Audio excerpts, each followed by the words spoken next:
Come, settle in now. Let your shoulders drop. Let the weight of the day begin to lift from you, and allow yourself to be carried somewhere far away and long ago, to a city that once burned at the edge of the known world like a lamp set at the very rim of the sea. And if you find yourself returning to these stories night after night, drifting off to the sound of ancient worlds breathing quietly around you, you might consider subscribing so that these stories are always there waiting for you, like a light left on in a room you love.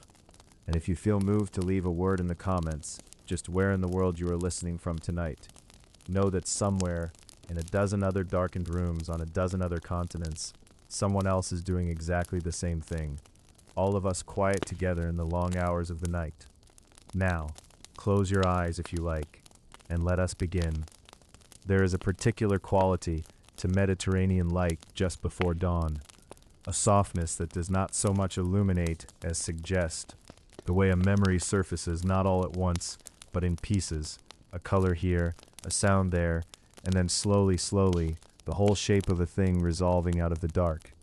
Imagine that light now, not quite arrived yet, still somewhere beneath the curve of the horizon, and beneath it a city, the one that poets and merchants and sailors and scholars would spend the better part of 3 centuries speaking of in tones that wavered somewhere between reverence and disbelief.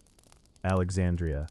She sat on a narrow slip of land between the sea and a great inland lake, the Mediterranean to her north and Lake Mareotis to her south, and water everywhere, water defining her, water holding her in place like 2 enormous hands cupped gently around something precious.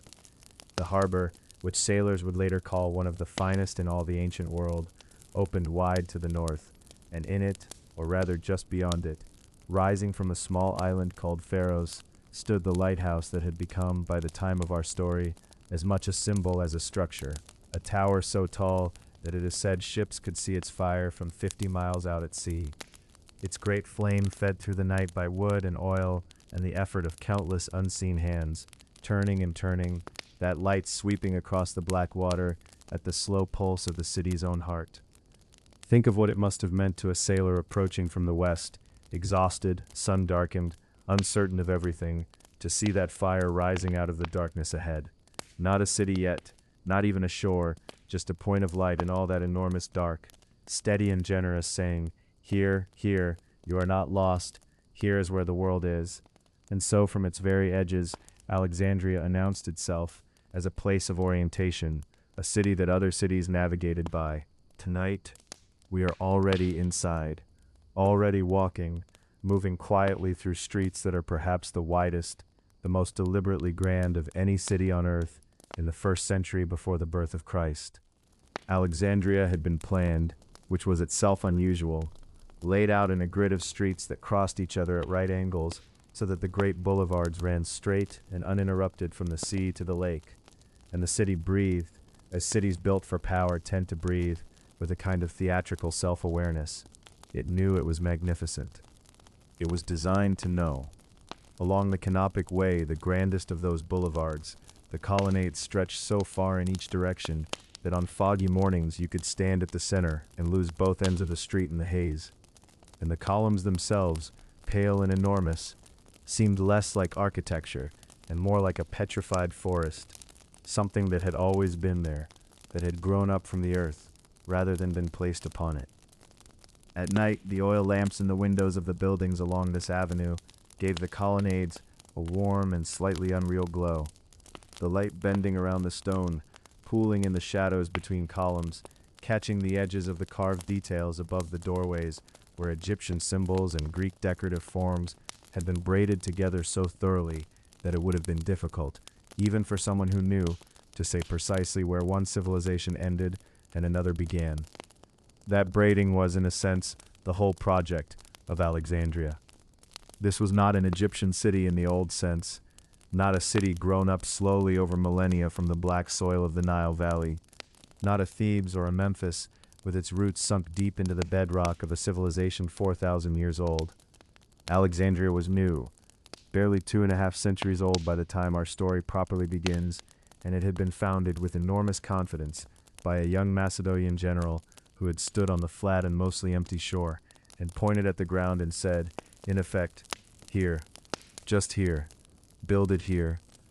Alexander the Great had moved on almost immediately, as he always did, carried forward by the extraordinary momentum of his own ambition, and he would never see the city that would bear his name, never stand in its finished streets or look up at the lighthouse from a harbor crowded with the ships of 100 nations. But his generals, the men who would divide his empire among themselves like pieces of a very large and complicated inheritance, they would inherit his vision, and they would build it, stone by stone, ambition by ambition, decade by decade, until Alexandria had become something that would have astonished even Alexander himself. The library was perhaps the most astonishing thing of all, or rather the two libraries, because there were two, the great Mauseon, a kind of temple to the muses where scholars were housed and fed at royal expense, and left largely free to think and write and argue and measure, and the smaller Serapeum library, attached to the temple of the hybrid god Serapis, a deity invented more or less to give Egyptians and Greeks something they could worship together. The Mauseon in its great days was said to hold somewhere approaching 500,000 scrolls, though numbers from the ancient world have a way of expanding in the telling, and the precise figure, whatever it was, matters less than the intention behind it. The idea that a city might set out deliberately to collect all human knowledge in one place, to bring it from the ends of the earth and hold it safe and make it available, to make of learning itself a kind of lighthouse, a point of light in the dark. Scholars came from Greece and from Rome, from Babylon and from Carthage, and from the far eastern edges of the Hellenistic world. It is said that ships arriving in the harbor at Alexandria were required to surrender any books they carried, so that copies could be made for the library's collection, the originals kept, and the copies returned to the ship's owners, a policy so boldly presumptuous that it feels even across 2 millennia entirely characteristic of this city that never quite understood the concept of modesty. And in among the philosophers and the astronomers and the poets, the lamplight moved. That is something worth holding in the mind as you let yourself drift tonight. The specific quality of lamplight in an ancient city, the way it moved rather than simply illuminated, the small flames in their clay bowls or their bronze holders casting light that breezed and shifted, that made the shadows behave like living things, that turned the pale stone of the colonnades amber and rose. Fire was the medium by which ancient cities extended the day beyond sunset, and Alexandria, with its pretensions to grandeur, burned more of it than most. The great lighthouse above all, that enormous persistent flame at the harbor's edge, turning through the darkness, patient and methodical, night after night after night. It is into this city, into this particular and extraordinary confluence of ambition and learning and light and water, that our story will slowly, gently arrive. The world that produced Cleopatra was a world already very old and still somehow very young.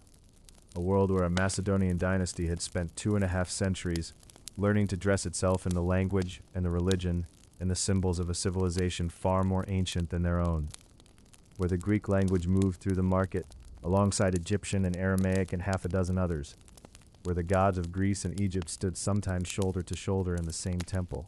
Where the lighthouse burned through every night and the ships came in from everywhere, and the library received them, and the lamps were lit, and the city turned its face to the sea and waited.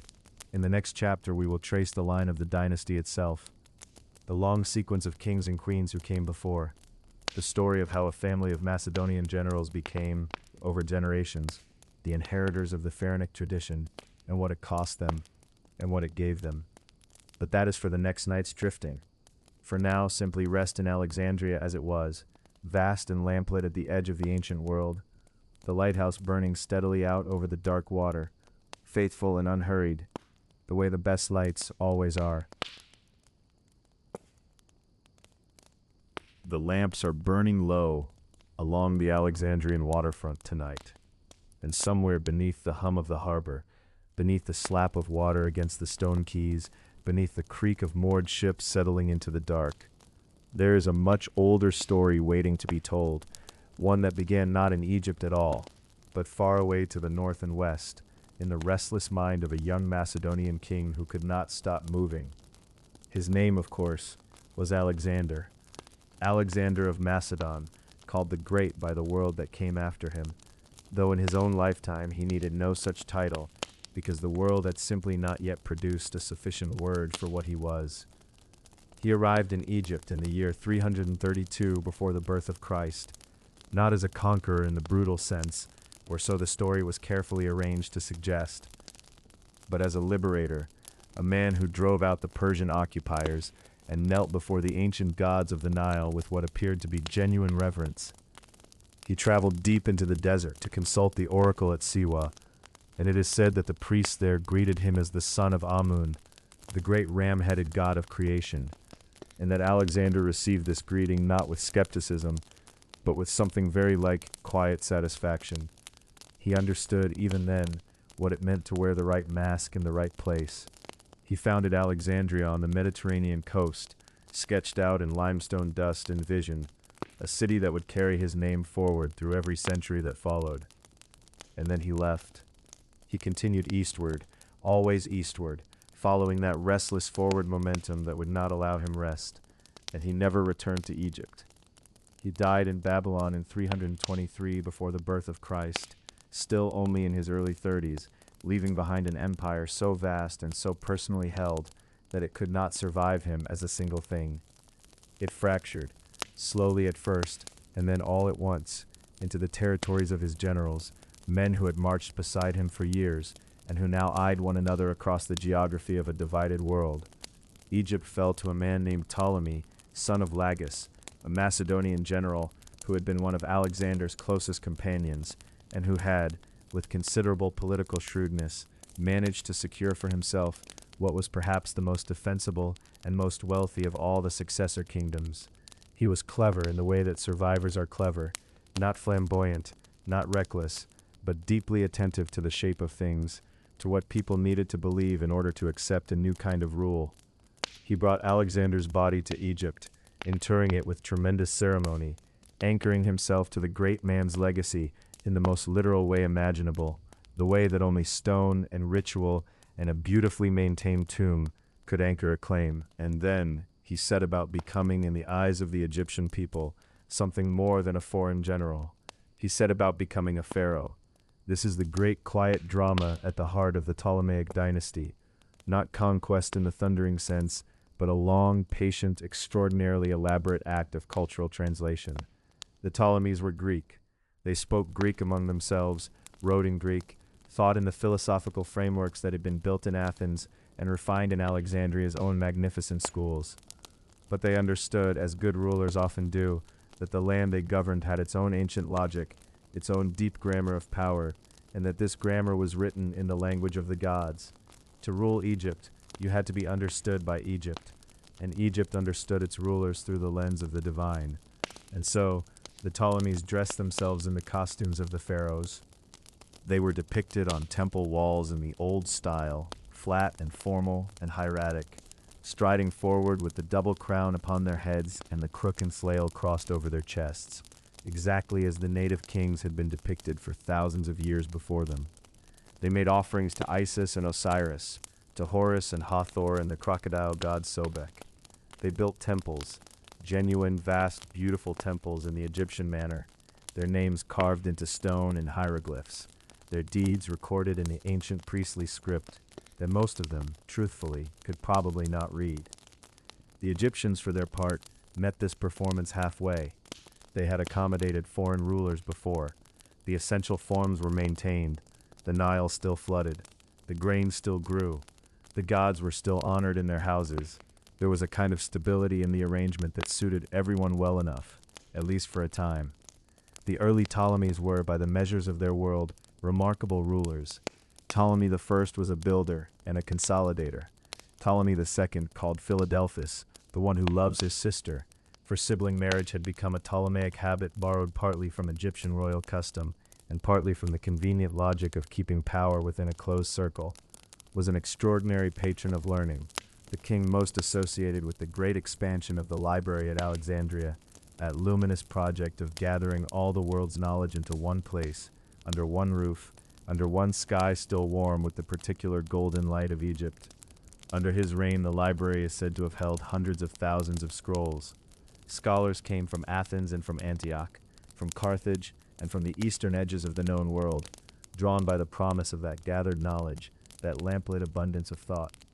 The third Ptolemy, Euergetes, meaning the benefactor, extended the kingdom's reach, and brought back from his campaigns in the east, what the records describe as statues of the Egyptian gods that had been carried off by the Persians long before, and his return of these figures to their temples was received with enormous gratitude, the kind of symbolic gesture that does more for a ruler's reputation than a dozen military victories. He understood the currency of sacred things, but dynasties, like rivers, do not flow in one direction forever. As the generations accumulated, the Ptolemaic line began to show the particular stresses of a family that had long practiced self-contained power.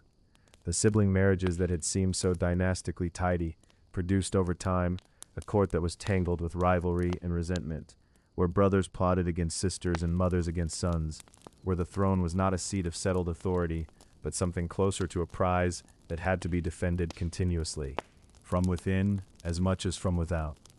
The later Ptolemies struggled with Rome, that enormous Western power that was growing in confidence and appetite with every decade, casting its shadow ever further east, ever further south, watching Egypt's wealth with the particular attention of someone who has not yet decided whether to ask for something or simply to take it. By the time we reach the reign of Ptolemy XII, the man who would be Cleopatra's father, known to history by the rather undignified nickname Auletes, meaning the flute player, a name his enemies gave him, and that history kept because history sometimes enjoys an irony. The relationship between Egypt and Rome had become deeply entangled. Ptolemy XII spent years and enormous sums of money and considerable personal dignity trying to secure Roman recognition of his claim to the Egyptian throne, traveling to Rome himself, paying bribes of staggering size, returning to find his own people had revolted against his absence and his perceived subservience to foreign power. He suppressed the revolt with brutal assistance, borrowed at tremendous cost. He was not, by most reckonings, a strong king, but he held on. That too is a kind of skill.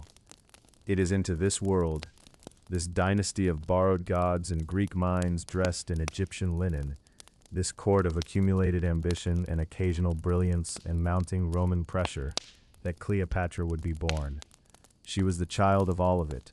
The grand philosophical tradition of the library, the ancient ceremonial weight of the pharaohs, the complicated and often violent politics of a palace where loyalty was always conditional and safety was never quite guaranteed.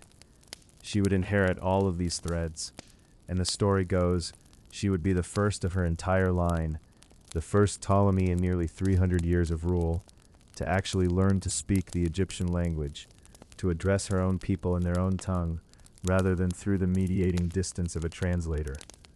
What that must have meant to those who heard her, one can only imagine. A queen who wore the old crown and also spoke the old words, who had absorbed the Greek learning and the Egyptian mystery both, who stood at the intersection of worlds as comfortably as if she had been born there, which of course she had. But that is the story of a child not yet born tonight, still waiting in the quiet before the chapter of her own beginning. For now, it is enough to let the lamps burn in the palace windows, to feel the warm breath of the Mediterranean night moving through the streets of that great borrowed city, and to rest in the knowledge that everything that would follow was already slowly being assembled, the way the Nile assembles itself in darkness from 1,000 quiet tributaries, moving always toward the sea. Somewhere in the palace quarter of Alexandria, in a room we can only imagine now, a child was born. The year was, as best as scholars have traced it, 69 years before the birth of Christ, and the city outside would have continued in all its usual ways, the harbor reflecting the last colors of evening, the lamps coming on one by one in the streets below the palace walls, the great Pharaoh sending its long beam out across the darkening water as it had done every night for 2 centuries, patient and unwavering as a lighthouse has always been. The world did not pause for this birth, of course. The merchants went on counting their goods. The scholars went on murmuring in the halls of the Malsion. The Nile, far to the south, and threading its slow way northward through the black soil of its valley, flowed exactly as it had always flowed, indifferent and ancient and full of quiet life, and yet something had arrived in the world that evening, or morning, or whatever hour it was, something that would, in time, press its shape into the memory of 2,000 years. Her name was Cleopatra, the seventh of that name in her family's long line of queens and princesses, though she would become so singular that history would eventually drop the number altogether and speak of her simply as Cleopatra, as though no other had ever worn the title.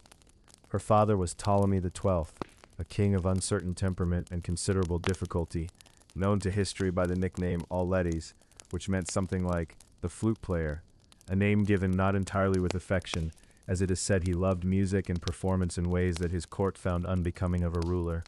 He was a man caught between worlds, between the fading power of his dynasty and the long hungry shadow of Rome, which was already stretching its influence across the Mediterranean, like a hand closing slowly over everything it touched. He navigated this difficulty with varying degrees of success and a good deal of anxiety, and it is said he spent lavishly on gifts to powerful Romans to secure their recognition of his throne, draining his treasury and the patience of his people in the process. He was, in the language of those who study such things, a complicated man in a complicated time, and into his household this child arrived. Her mother is not known to us with certainty. The records that survive, and they are fragmentary things, worn and partial like the edges of old papyrus, do not name her clearly. It is possible she was a princess, possibly a noblewoman of the court, possibly even, some scholars have quietly suggested, a woman of Egyptian rather than purely Greek descent, which would carry a significance that becomes more apparent as Cleopatra's life unfolds. We do not know. We can only say that she was born, and that she was royal, and that the palace of Alexandria was the world in which her earliest memories formed. That palace was a remarkable place to grow up. It sat at the northeastern edge of the city, where the land met the harbor in a long sweep of marble terraces and colonnaded walks, and from certain windows and garden walls a child could stand and look out at the sea, stretching away toward Cyprus and beyond, or inward at the city packed with its hundreds of thousands of people, and its noise and its color and its impossible mixture of languages. The palace complex was not one building but many, a series of buildings grown together over generations, each Ptolemaic ruler having added something, a hall here, a garden there, a new suite of rooms facing a different view, so that it was something closer to a small city within the city, with its own temples and libraries, its own kitchens and storerooms, its own private harbor where the royal boats rested on the still water of a sheltered basin. For a child growing up within those walls, the world would have felt simultaneously immense and enclosed. There were corridors to explore, and gardens where flowering plants from distant places grew in careful beds. There were priests moving through the inner sanctuaries, and scribes bent over their desks in the archive rooms. There were soldiers standing at intervals in the long halls, and foreign visitors passing through on their way to audience with the king. There were also, almost certainly, the smells and sounds of a household, bread being made somewhere in the deep kitchens, lamps being filled with oil in the evenings, the particular cool stone smell of rooms that never fully warmed, even in the Egyptian summer. And there were scrolls everywhere, or so we might imagine, given what we know of how the royal children of the Ptolemaic house were educated. The great library itself was close. It was in some sense an institution attached to the court, part of the same complex of patronage and scholarship that the Ptolemies had funded for generations, and the tradition of learning was considered a royal virtue rather than a royal indulgence. A Ptolemaic prince or princess was expected to be educated, genuinely educated, in the manner of Hellenistic scholars, which meant philosophy and rhetoric, mathematics and astronomy, literature and the sciences as they were then understood. It was a broad and serious curriculum, and Cleopatra, by all surviving accounts, and by the evidence of what she was able to do as an adult, embraced it with an unusual thoroughness. She learned languages. This is perhaps the most frequently noted of her gifts, and it's worth lingering on because it tells us something about the quality of mind she was forming in those early years. Where other Ptolemaic rulers had communicated with their Egyptian subjects through translators, never troubling themselves with the native tongue, Cleopatra is said to have learned Egyptian herself. The ancient sources, writing centuries later, credit her with as many as 9 languages, Egyptian of course, as well as Greek, which was her mother tongue, but also the languages of Ethiopia and Parthia, of the Hebrew-speaking communities within Egypt, of the Aramaic traders who moved through the markets, of the Medes and the troglodytes and others. 9 may be a number shaped by admiration rather than precision, but the core of the claim that she was a genuinely multilingual person in a court and a family that had rarely bothered to be, carries the weight of consistent testimony across different ancient writers. What does it feel like to be a child in a room full of scrolls, learning to recognize different shapes of written language, different sounds coming out of the mouths of different tutors, different rhythms to the way meaning is organized in the human mind? We cannot know exactly, but we can sense something of it in the quiet of a lamplit room, a scroll unrolled on a low table, a child's finger tracing the direction of letters that flow right to left instead of left to right, or the angular shapes of demotic Egyptian script making their marks on dry papyrus. Language for Cleopatra was not merely an accomplishment to be mentioned at official occasions.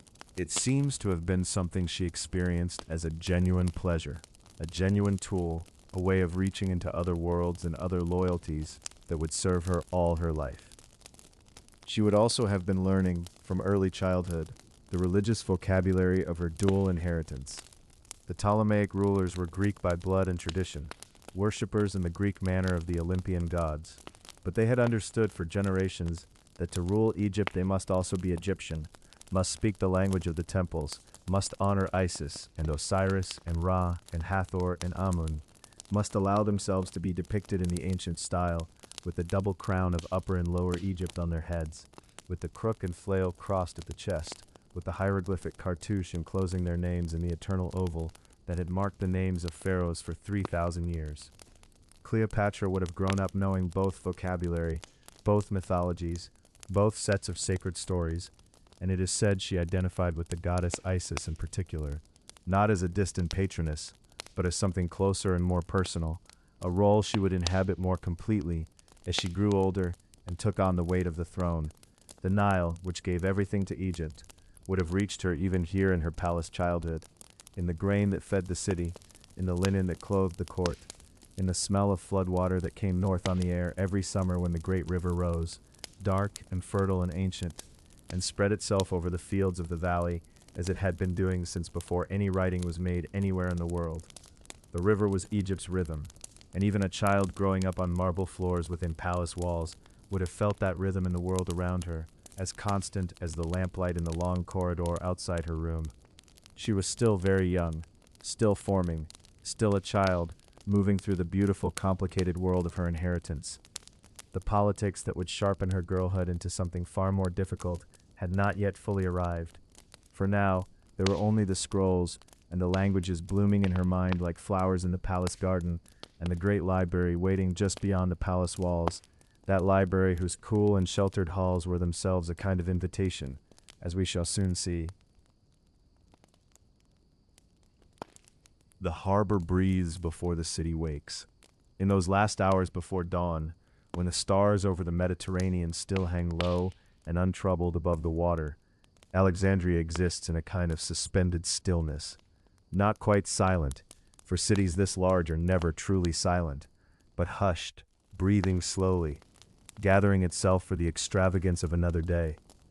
The water in the great harbor moves in long, gentle undulations, lapping softly against the stone quays and the hulls of 100 moored ships, and the sound is rhythmic and patient, a sound that has been making itself since the harbor walls were first laid, and will go on making itself long after the last lamp in the palace has been extinguished for the night. Let yourself rest here for a moment, simply floating in that pre-dawn quiet, listening to the water. The lighthouse stands at the far end of the island of Pharos, connected to the mainland by a long causeway that the Alexandrians call the Heptastadion, 7 stades of stone stretching across the water like an arm extended in greeting or in farewell. It is sometimes hard to say which. The lighthouse itself, which the story goes was built by an architect named Sostratus of Cnidus, rises in 3 great tiers, a square base, an octagonal middle section, a circular top, until it reaches a height that no building in the known world can quite match. At its summit burns a fire of extraordinary constancy and brightness, fed through the long night watches by men whose only purpose is to keep it alive, tending it with the same grave attention that priests attend to altar flames in temples below. The light turns and throws itself out across the dark water in great pale sweeps, and sailors far at sea, sailors from Carthage, from Rhodes, from the ports of Judea and the coasts of Italy, steer toward it the way a sleeper steers toward a remembered comfort, grateful and unhurried. That fire, seen from the deck of a ship still hours from port, is the first word Alexandria speaks to the world, and it speaks it in the universal language of warmth and guidance and the promise of safe harbor. As the sky begins to pale along its eastern edge, the city starts to stir. The first sounds are small ones, a single cartwheel turning on stone somewhere in the Egyptian quarter, the cry of a water bird somewhere along the canal that runs between the Lake of Mareotis and the harbor. The door opened and then closed again softly, as though whoever opened it thought better of stepping out just yet. Then as the light grows, the sounds multiply and layer themselves one upon another in the way that sounds in a great city do, each new thread of noise joining the weave, until by full sunrise, the whole fabric of Alexandria's daily roar is stretched out and vibrating under the Egyptian sky. The markets open from the inside out, the way a flower opens. First the inner stalls, the ones tucked deepest in the covered arcades of the Emporion quarter, where the merchants of spice and dried goods have already been awake for an hour, sorting and measuring and arranging their wares in the lamplight that still burns, even as the sun begins to make it redundant. The smells here are extraordinary, and they are permanent. They have soaked into the very stone of these arcade walls over generations of trade, so that even in the early morning, before the stalls are properly open, that air already carries the warm, ancient perfume of cumin and coriander, of dried figs and pressed dates, of the sharp mineral tang of natron brought up from the desert in great rough-woven sacks, of cassia bark from the east, of silphium before it grew too rare to trade freely, and always, underneath everything, the fade-sweet rot of the harbor, the salt and fish and tar that Alexandria wears as its underlying note, the way a person wears the scent of their own home without ever quite noticing it. Then the outer stalls open, spreading into the wide colonnaded streets that make Alexandria so different from any other city of the ancient world. The streets here were laid out with intention, with the long, straight confidence of Greek urban planning imposed upon the older, more wandering instincts of an Egyptian settlement. And they are genuinely wide enough for two carts to pass each other without difficulty, shaded along their length by those long, elegant colonnades of pale stone that turn the harshest midday light into something more like the diffused, gentle brightness of an interior room. Traders from every corner of the known world move along these colonnades, Nubians carrying ivory and gold dust from the deep interior of Africa, Arab merchants with bolts of silk that have passed through so many hands on their long road from the east that no one could say with confidence exactly where they originated, Greek traders from a dozen different island cities all speaking their own subtly different versions of a shared language, Jewish merchants from the great Jewish quarter of Alexandria itself, which is among the largest and most prosperous Jewish communities in the entire world at this time, going about their business with the quiet efficiency of people who have been doing this particular thing in this particular city for several generations now. The water is everywhere in Alexandria, not just in the harbor and the lake, but threaded through the city in a network of underground cisterns and channels that are among the great engineering accomplishments of the Ptolemaic age. The city sits atop this hidden architecture of water, the way a beautiful building sits atop its foundations, unaware of it most of the time, entirely dependent on it always. When you lower a bucket into one of the city's public wells and draw it back up, the water that comes up is cool and faintly sweet, having traveled underground from the Nile itself, filtered through layers of rock and sand until it arrives in the cisterns of Alexandria, purified and patient, ready for the city's enormous daily thirst. And then there is the library. It sits in the royal quarter, close to the palace complex, in those elegant precincts that the Ptolemies reserved for the most cultivated expressions of their power. And it is not one building, but a complex of buildings. Reading rooms, storage rooms, lecture halls, covered walkways where scholars can walk and argue and think in the particular way that walking seems to encourage thinking. The collection held within it is, depending on which account you trust, and the ancient accounts vary considerably on this, somewhere between 400,000 and 700,000 scrolls, which is to say more writing than any single person could read in multiple lifetimes, more knowledge accumulated in one place than the world has yet managed to gather anywhere else. The scrolls are arranged with enormous care by subject and author, cataloged by scholars whose sole work is the maintenance and organization of this accumulated human knowing. And the smell of the place is the smell of papyrus and cedar wood, and the faint dusty sweetness of ink dried to antiquity. And beneath it all, the same cool mineral breath of water from the cisterns that lie below even these floors. Scholars come here from everywhere. It is said that ships arriving in the harbor were sometimes asked by port officials whether they carried any books, and that if they did, those books were taken temporarily to the library to be copied before being returned to their owners, which is a remarkable thing to imagine, a city so committed to the accumulation of knowledge that it levied a kind of intellectual tax on passing trade. Whether this practice was entirely consistent or merely legendary in its scope, the story goes that many of the copies made in this way became the official library copies while the originals were returned, the city keeping what it considered the better version of the thing. In the long afternoon, when the heat presses down on the colonnaded streets, and most sensible Alexandrians have retreated to the shade of their houses, the harbor still moves with the business of the water.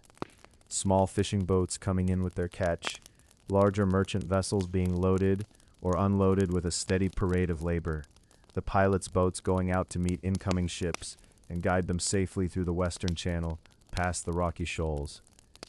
The water catches the afternoon light and holds it in that particular way that Mediterranean water has, turning the surface into something like hammered bronze, bright and warm and moving with a slow, hypnotic rhythm.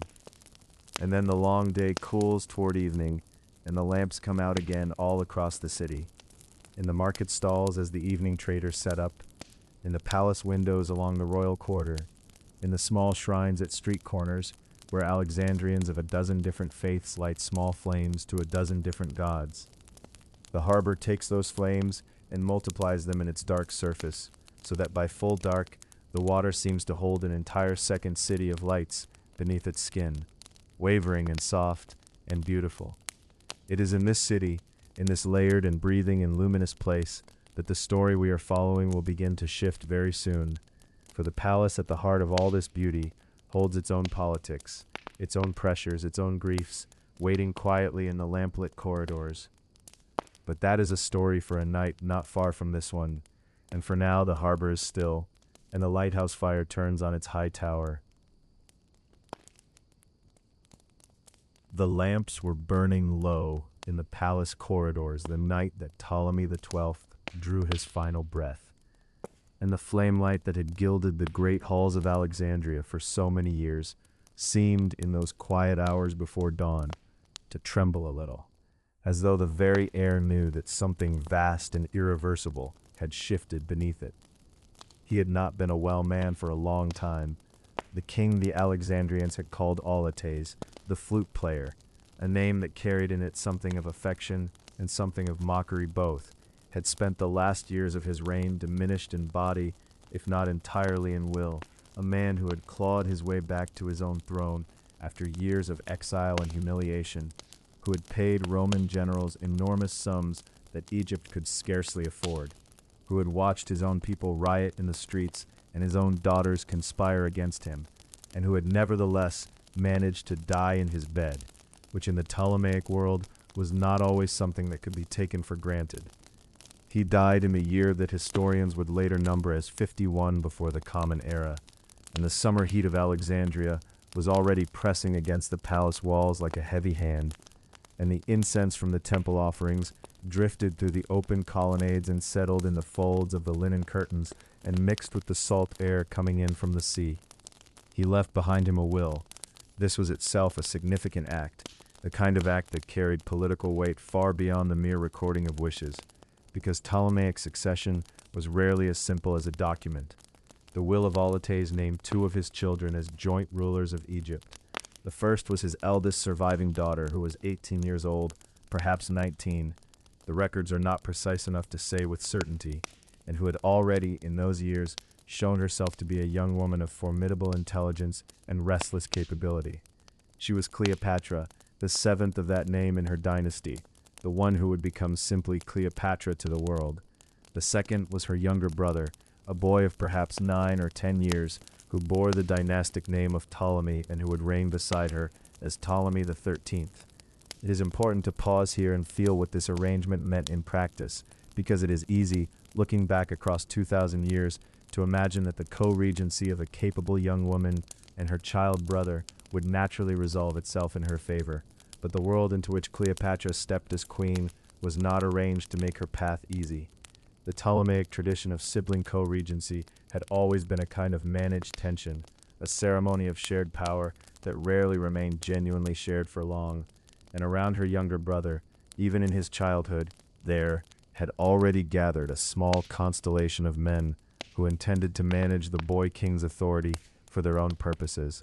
Chief among these was a man named Pothinus, a royal eunuch who served as the kingdom's finance minister and who had accumulated over the years an administrator's thorough understanding of where power actually resided, not in proclamations or ceremonies, but in the control of funds, in the loyalty of soldiers, in the careful cultivation of those who made daily decisions.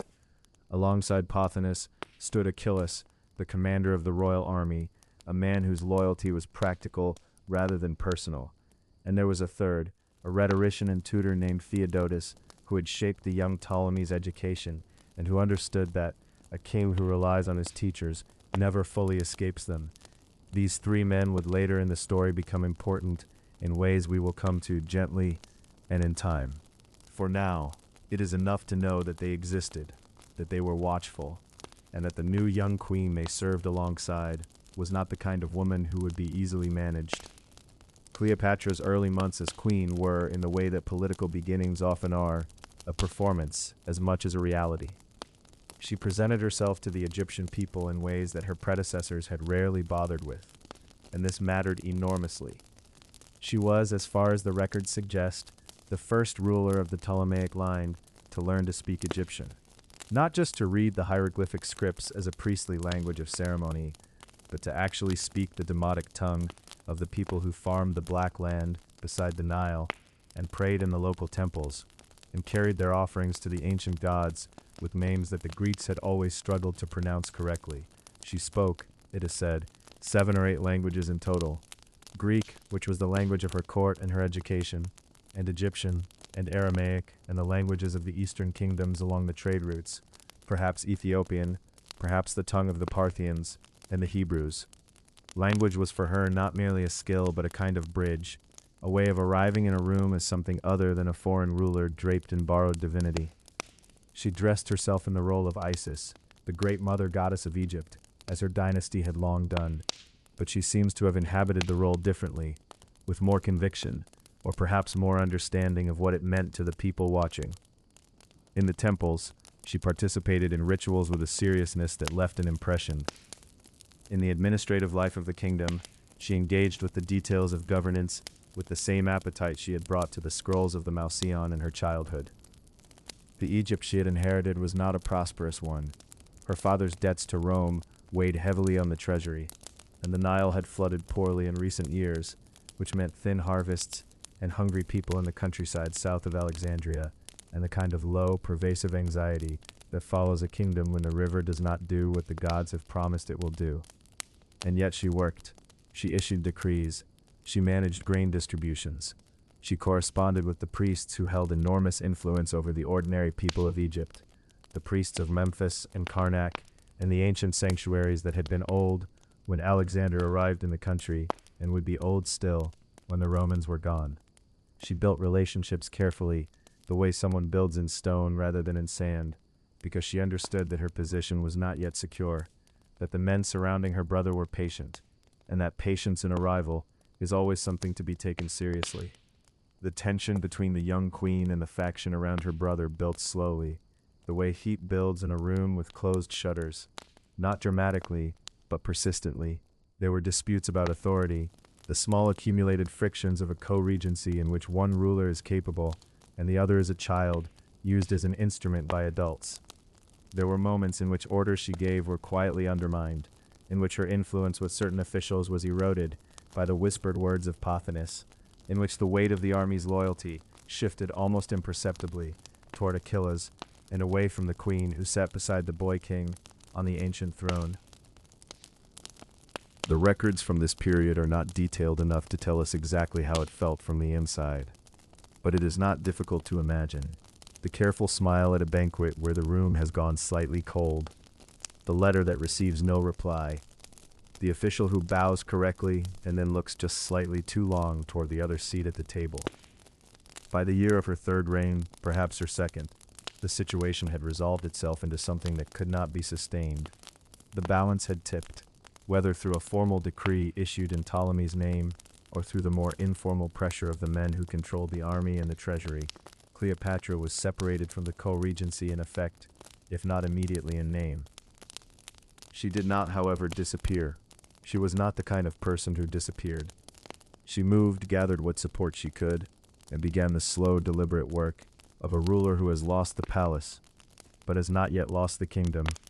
The lamplight in those empty corridors of the royal quarter burned on without her, tended by servants who would have noticed her absence and said nothing about it, because silence too is a kind of wisdom when the winds shift in a palace. The flame bent and steadied and burned through the night, and somewhere east of Alexandria, in the dry air beyond the city's edge, the young queen was already thinking about what came next.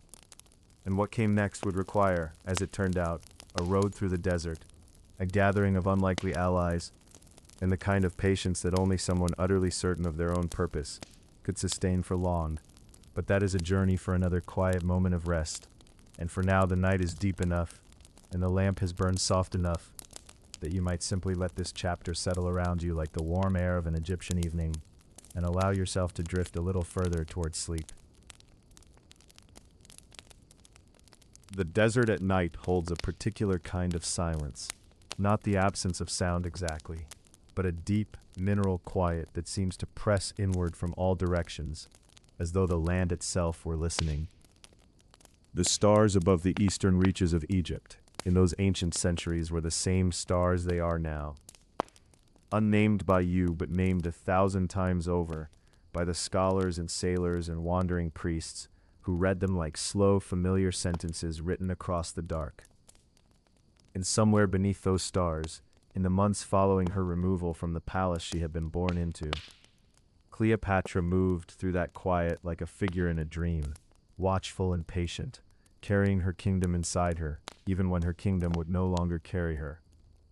It is worth resting here a moment with the shape of what had happened, the way it had unfolded, not in a single violent hour, but in the slow accumulation of pressure, the way a riverbank does not collapse all at once, but gives way grain by grain until the water finds its passage. She had come to the throne young, as we have seen, and she had come to it alongside her younger brother Ptolemy XIII, who was perhaps 10 years old when their father died and left them his difficult inheritance. The co-regency was always uneasy, always a kind of arrangement imposed by tradition and convenience, rather than warmth, and the real power behind the young boy king was not in the boy himself, but in the men who surrounded him, and saw in his smallness and his youth the perfect shape of a throne they might quietly occupy by proxy.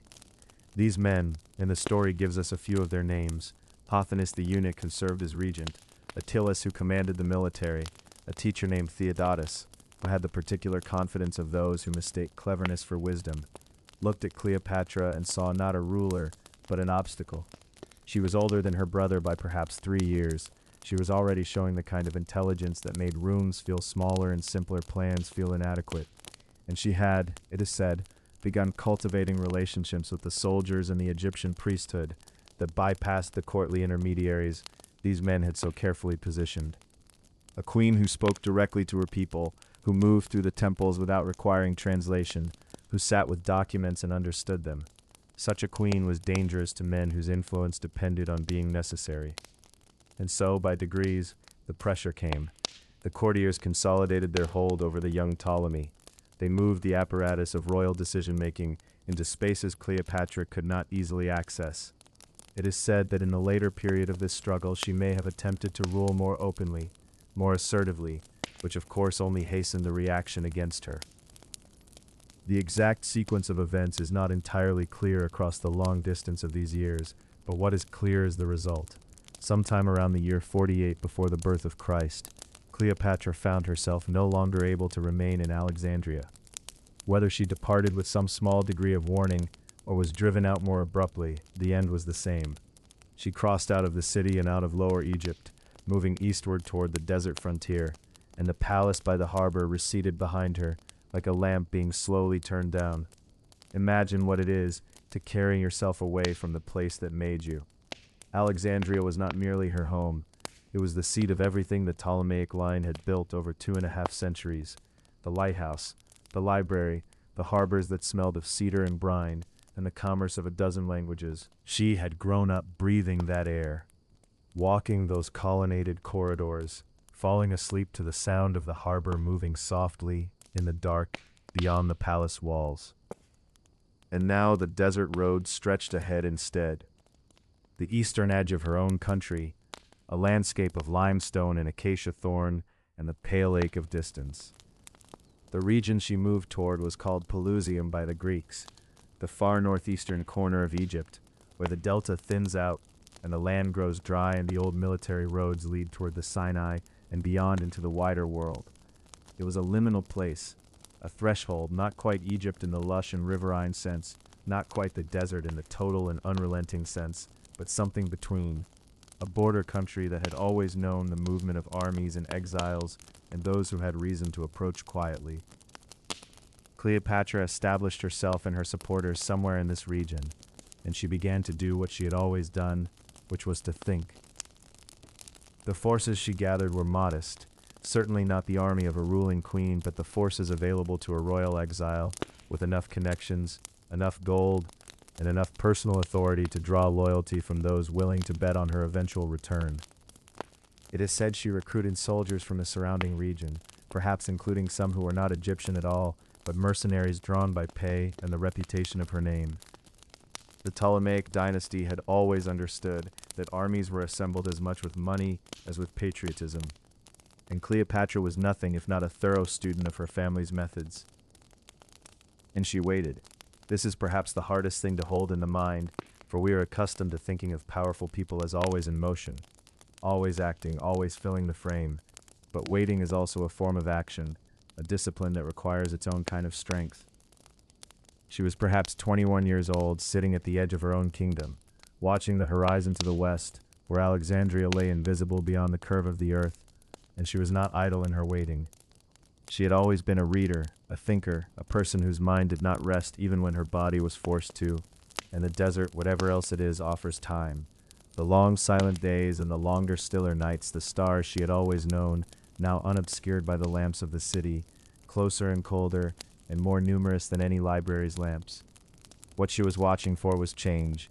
The world in those years was not stable, and she was acute enough to know it. Rome was fracturing under its own ambitions, its generals carrying their armies across the landscape of the Mediterranean like pieces moved on a board, and Egypt, wealthy ancient Egypt, the last great independent kingdom of the Hellenistic world, was a prize that every powerful Roman understood. Egypt would feel the movement. And Cleopatra, sitting in the dry quiet of the frontier, understood that the movement of Rome might be the very thing that moved her back toward her throne. The camp at the desert's edge would have been in its way a small civilization of its own. The tents arranged in the manner of armies everywhere, the fires lit each evening against the desert cold that falls so suddenly once the sun withdraws, the smell of smoke and oil, and the particular dusty scent of limestone country. Donkeys would have carried water from wherever it could be found. Messengers would have moved in and out of the camp at intervals, bringing news from the west, from the east, from the ports where ships came and went, and conversations were overheard and rumors crystallized into intelligence.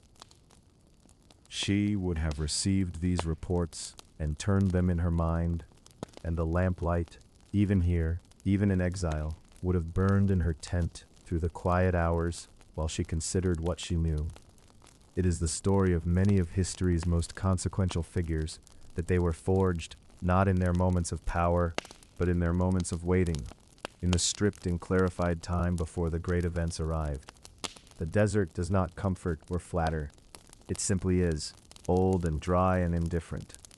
And to sit in it without despair requires a particular quality of spirit. Whatever her doubts may have been in those weeks and months, and she would have been less than human not to have felt the cold of uncertainty, the particular ache of displacement, she remained. She held her small force together. She kept her network of intelligence alive. She prepared. Across the delta to the west, her brother's advisors sat in the palace that had once been hers, and believed they had resolved the problem she represented. They were men of the court, men of arrangement and maneuver, and they could not quite see what they had sent into the desert. Not a defeated young woman, but a queen in waiting, a mind sharpened by deprivation, a will that had been tested and had not broken. The night over the eastern desert was very still, very dark, very full of stars. The fires of the camp burned low in the small hours, and the smoke rose in thin pale lines against the black. And somewhere beyond the curve of the dark horizon, the sea was moving as it always moved, patient and enormous and indifferent to the fates of queens. But the sea, as she already knew, carries everything eventually to shore. And something was coming across that sea even now, something vast and Roman, something that would change everything before another month had passed. For now, though, the night held, and the fires held, and she held, and that was enough. The harbor smelled of salt and something older, cedar resin from the docks, fish drying on flat stones, the faint sweetness of linen bales stacked high along the quays. And into this smell, on a morning when the summer heat was only just beginning to soften toward autumn, a Roman fleet appeared on the horizon. It would have been visible first as a darkening of the line where sky meets water, the way distant sails announce themselves not as sails, but as a kind of thickening, a suggestion that the sea is not as empty as it seemed. The people of Alexandria were practiced watchers of horizons. Their lighthouse, that great pale tower rising from the island of Pharaoh, had been built for exactly this kind of watching, and the light it carried burned night and day, not merely as a guide to sailors, but as a declaration that Alexandria saw everything that came across the water and was never taken by surprise. And yet what was coming now was surprising all the same. Julius Caesar had not sailed to Egypt because he wanted Egypt. He had sailed there because he was following a man, and following men was something Caesar had grown practiced at across decades of Roman ambition and Roman war. The man he followed was Pompey, once his equal, once very nearly his ally through the complicated mathematics of Roman political arrangement, and now his enemy in a civil war that had split the Roman world the way a knife splits a fig, cleanly and completely. Pompey had been defeated at the Battle of Pharsalus, a battle fought not in Egypt, but far to the north and west, on a plain in what we now call Greece. And in his defeat he had fled southward, eastward, across the water, toward the one kingdom wealthy enough and distant enough to offer him some possibility of shelter. He had chosen Egypt. This, as it turned out, was a decision of terrible consequence for Pompey himself, though he could not have known it.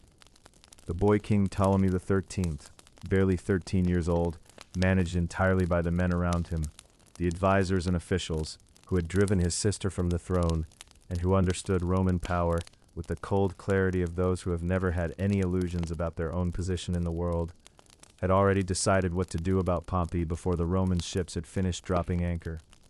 The decision was not merciful.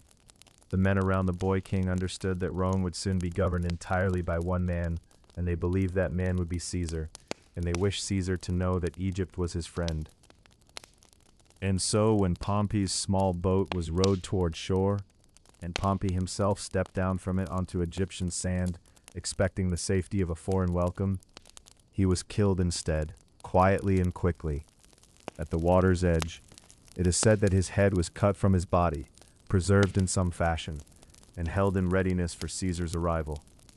When Caesar's fleet came into the harbor at Alexandria, the great eastern harbor, where the water runs extraordinarily blue in the morning light, where the reflections of the lighthouse played across the surface, and when Caesar himself came ashore with the pomp and deliberateness of a man who had never once in his life entered a room without intending to fill it entirely, what he received was this: a small package, a token of Egyptian goodwill, the severed head of the man he had spent years in campaigns trying to defeat.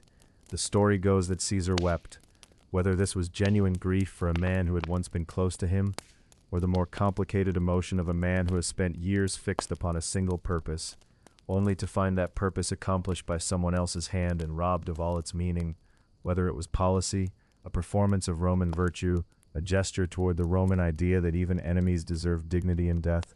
No one can say for certain across the distance of 20 centuries. But the story of the tears has persisted, passing from ancient writer to ancient writer, and there is something in it that feels, if not provable, then at least human. Caesar stayed. He did not take his fleet and sail back to Rome. He installed himself in the royal palace of Alexandria, that great complex of courtyards and columns and sea-facing colonnades that Cleopatra knew in every particular, the smell of its incense, the sound of its fountains, the exact way afternoon light came through the high windows and lay in long golden bars across the stone floors. And then he began to involve himself in the matter of the Egyptian throne. This was exactly the situation Cleopatra had been waiting for and watching for from the desert. She was not far away. She had gathered some forces, some loyal soldiers and retainers, and had stationed herself along the eastern border of the kingdom, in a position that was neither entirely safe nor entirely desperate. She was 21 years old. She had been a queen, and she intended to be a queen again, and she understood, with the clarity that had been trained into her across years of education and palace life, and the sharp schooling of her own political misfortunes, that the man now sitting inside her palace was the only person in the world who could make that possible. She needed to meet him. The difficulty was the distance between them, and the soldiers, her brother's advisors, had stationed along every likely road. And the very simple fact that if she were discovered traveling toward Alexandria, she could be killed before she ever reached the city's edge. What she did next has been told and retold so many times, has been painted and staged and written into so many versions of the story, that it has taken on the quality of legend, bright, smooth, worn to a shine by the handling of so many centuries. The historian Plutarch, writing more than 100 years after the fact, gives the version most people carry, that Cleopatra was wrapped or rolled inside some kind of bedding, some carrying cloth, perhaps a carpet or a linen sack. The exact form varies in the telling, and in this way was carried past the palace gates by a single loyal companion, a Sicilian named Apollodorus, who transported her by boat across the harbor in the falling dark, and then brought her inside as if she were nothing more than a piece of baggage, a gift, something ordinary being delivered to an important man. The harbor at night would have been quiet in the particular way that working harbors are quiet after dark.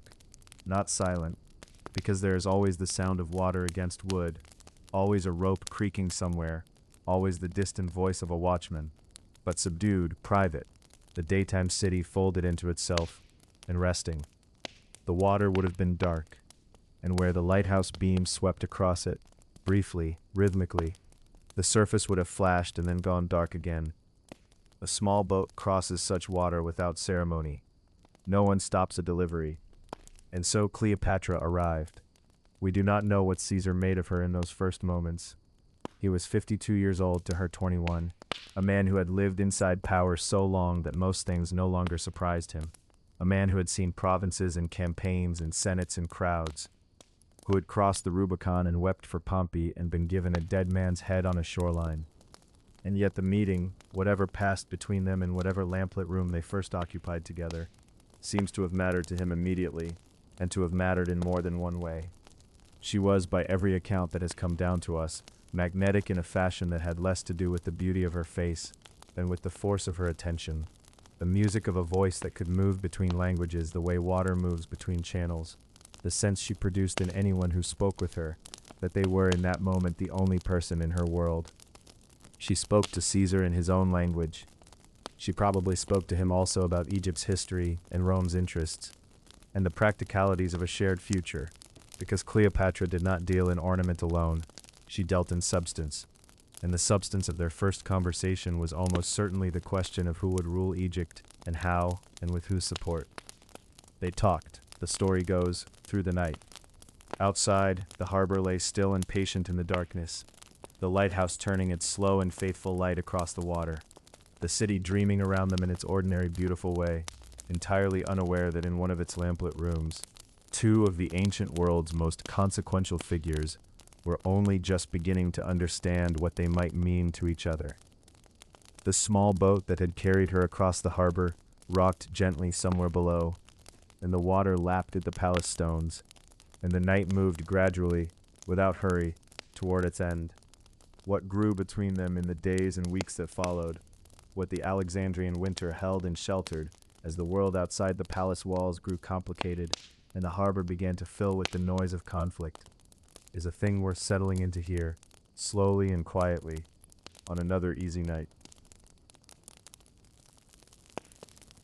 The lamps were still burning when morning came to Alexandria.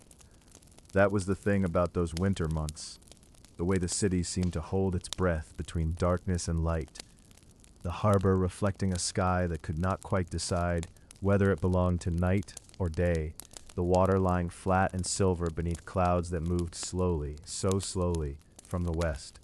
Inside the royal palace, which was really a whole constellation of buildings, connected by colonnaded walks and gardens and small private courtyards where fig trees grew in enormous clay pots, the world had contracted to something intimate and strange.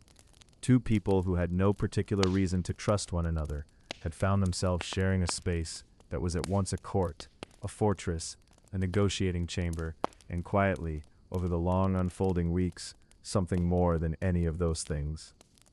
Julius Caesar was 52 years old that autumn and winter, a man who had spent so much of his life in motion, crossing rivers and mountain ranges, dictating letters on horseback, making decisions in the time it took another man to draw breath. That stillness did not come naturally to him, and yet Alexandria held him. The story goes, and it is repeated in many of the ancient sources, that he had not intended to stay so long. He had come to Egypt in pursuit of Pompey, his defeated rival, only to find that Pompey had already been killed before his ship even reached the harbor, a death arranged by the young advisors of the boy king Ptolemy XIII, with what they imagined was political cleverness, and what Caesar regarded, we are told, with a cold and distant grief. He had not wanted Pompey dead by another's hand. He had wanted his own ending to that story, and the story had been taken from him. So Caesar remained, in the way that powerful men remain in places when they feel the situation is unresolved, and what was unresolved in Egypt was a great deal. There was the matter of the money the Ptolemaic court owed to Rome, debts accumulated over years of diplomatic flattery and borrowed legions. There was the matter of the co-rulership between Cleopatra and her younger brother Ptolemy, a situation Caesar seems to have decided almost immediately to manage and adjudicate from his position as the representative of Roman authority in the East. And there was, of course, Cleopatra herself, whom he had met by lamplight on the evening of her arrival, and who seems to have occupied his mind in ways that went well beyond the political. She was 21 years old. He was 30 years her senior. What drew them together was almost certainly not physical attraction alone, though the ancient writers, with varying degrees of reliability and embellishment, suggest there was plenty of that as well. If we try to imagine these two people honestly, across the distance of 2,000 years, was probably the rarer and more startling thing of recognizing in another person a quality of mind that matches and challenges one's own. Cleopatra spoke 9 languages, or so the story goes, and had studied astronomy and philosophy and medicine alongside rhetoric and statecraft.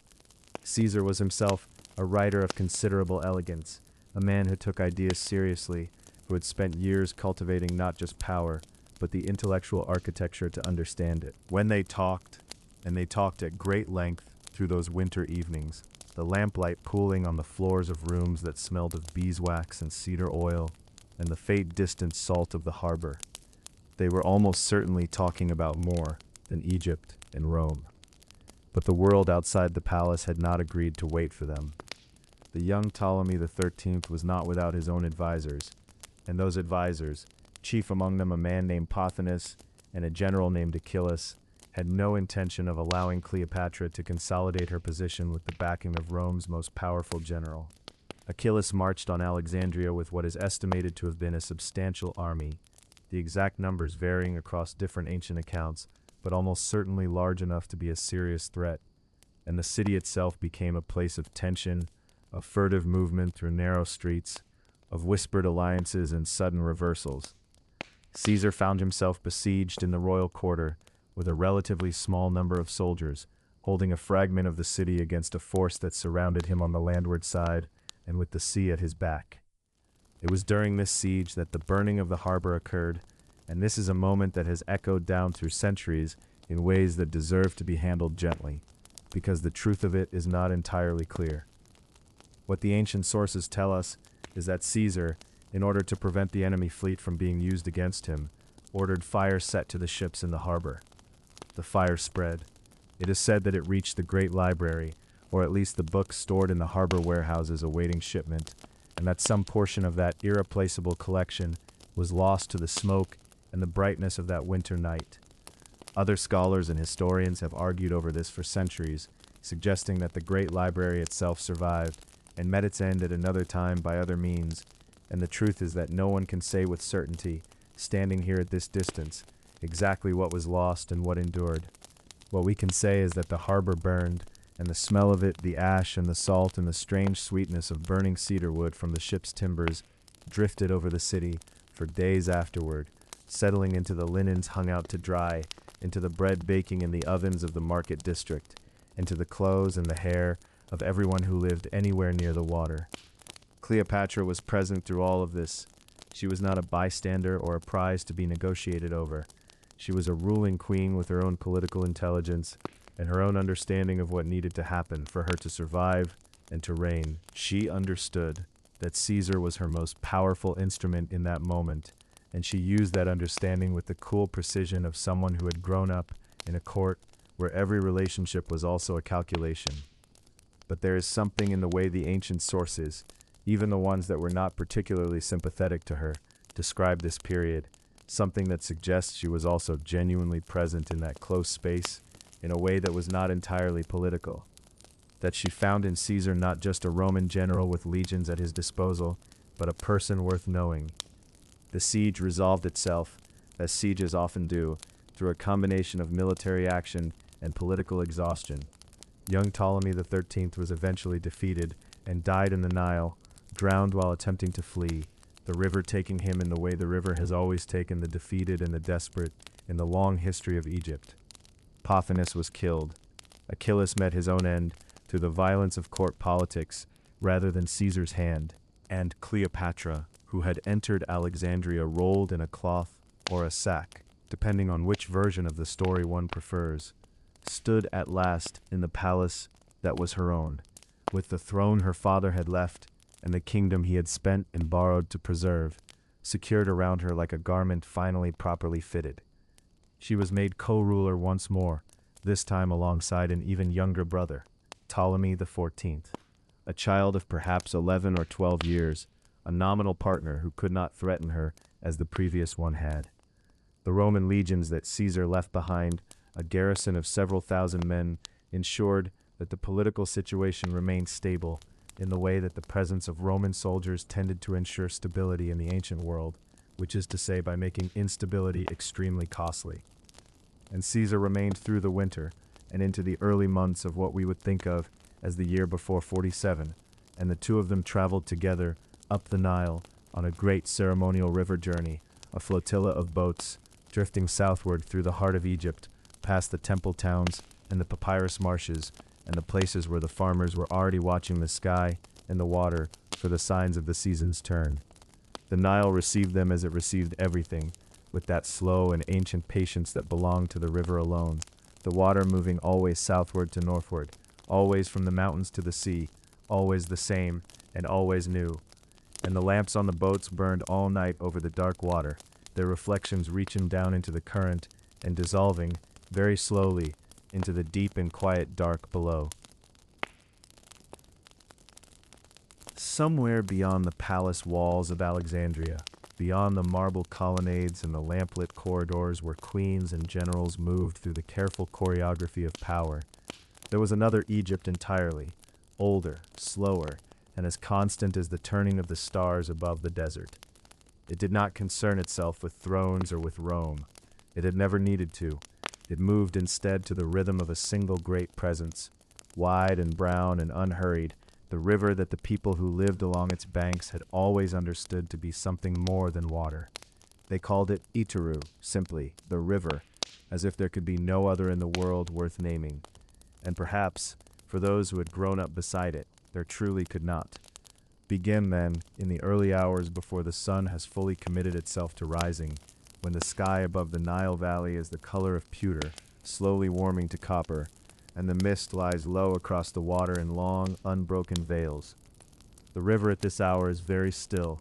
Its surface holds the fading reflection of a few last stars, and the only sounds are the soft percussion of a fishing boat being pushed from a muddy bank, the wooden hull whispering against the reeds, and somewhere further along the shore, the rhythmic creaking of a shaduf, that ancient and elegant device, a long pole balanced on a fulcrum, with a counterweight of clay on one end and a bucket on the other, as a farmer begins his morning work of lifting water from the river to carry it to his fields. The sound of it rising and falling, is as old as memory in this valley. It has the quality of a heartbeat. The fields themselves in the growing season are the most startling green imaginable against the pale dust of the surrounding desert, a green so vivid and so narrow that from a sufficient height it would appear as nothing more than a thin ribbon of life laid carefully along each side of the water, as if the river were a seam holding the living world together. Beyond the fields on either side, the desert begins immediately and without apology, white and empty and enormous, stretching away to the horizon and beyond. Egypt, it has always been said, is the gift of the Nile, not a poet's flourish, but a plain geographical truth. Without the water, there is nothing. With it, there is everything that matters. The flooding came each year in the season the people called Akhet, beginning as a distant rumor in the south, in the highlands of a far-off country that most Egyptians would never see. There, the rains fell in quantities the desert mind could barely imagine, and the water gathered itself into the great tributaries that fed the Nile, and it moved northward, slowly, with tremendous patience, carrying with it the dark silt that would spread across the Egyptian fields when the river finally overflowed its banks, ankle-deep and then knee-deep. Across the low ground on either side, farmers watched the water rise with an attention that was almost devotional, measuring it against marks cut into the stone of millimeters, those graduated pillars set into the riverbed at various points along the valley, which told them whether the flooding would be too shallow that year, bringing drought and hunger, or too deep, washing away villages, or whether it would be exactly, mercifully right, depositing its layer of rich, dark soil, and then retreating in its own time, leaving the fields renewed and ready. When the waters withdrew, as they always did, they left behind them a smell that was deeply particular, cool and dark and faintly sweet, the smell of mud that has come from somewhere very far away and settled at last into its purpose. Farmers walked out into this new ground barefoot, feeling its softness under their feet, and they began almost immediately to prepare it.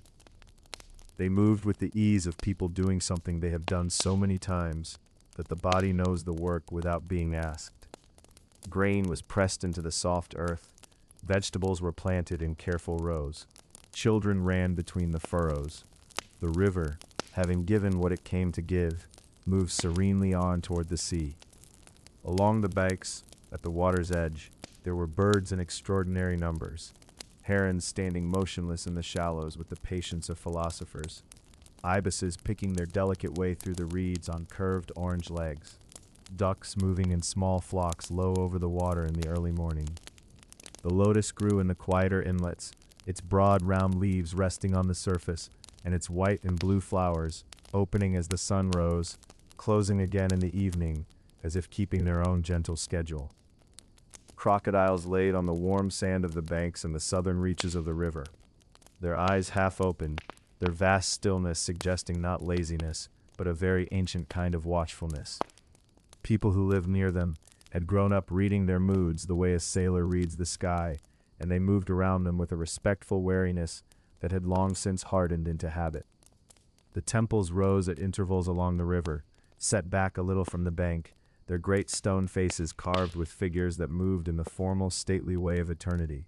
Gods and pharaohs, rendered in the particular sideways posture of Egyptian art, 1 foot forward, shoulders squared, as if perpetually in the act of stepping towards something important. In the early morning, before the sun had climbed high enough to fill the interior courts with light, the temple precincts had a quality of profound hush. Priests moved through them in white linen, barefoot on the stone floors, carrying vessels of sacred water, drawn from the river itself, the Nile water considered not merely useful, but holy, imbued with the presence of the god Happy, the god of the inundation, who was depicted as a blue or green figure with a full belly and hanging breasts, the abundance of the flood made flesh. The rituals performed in these temples were as old as the valley. Incense burned in the early morning air.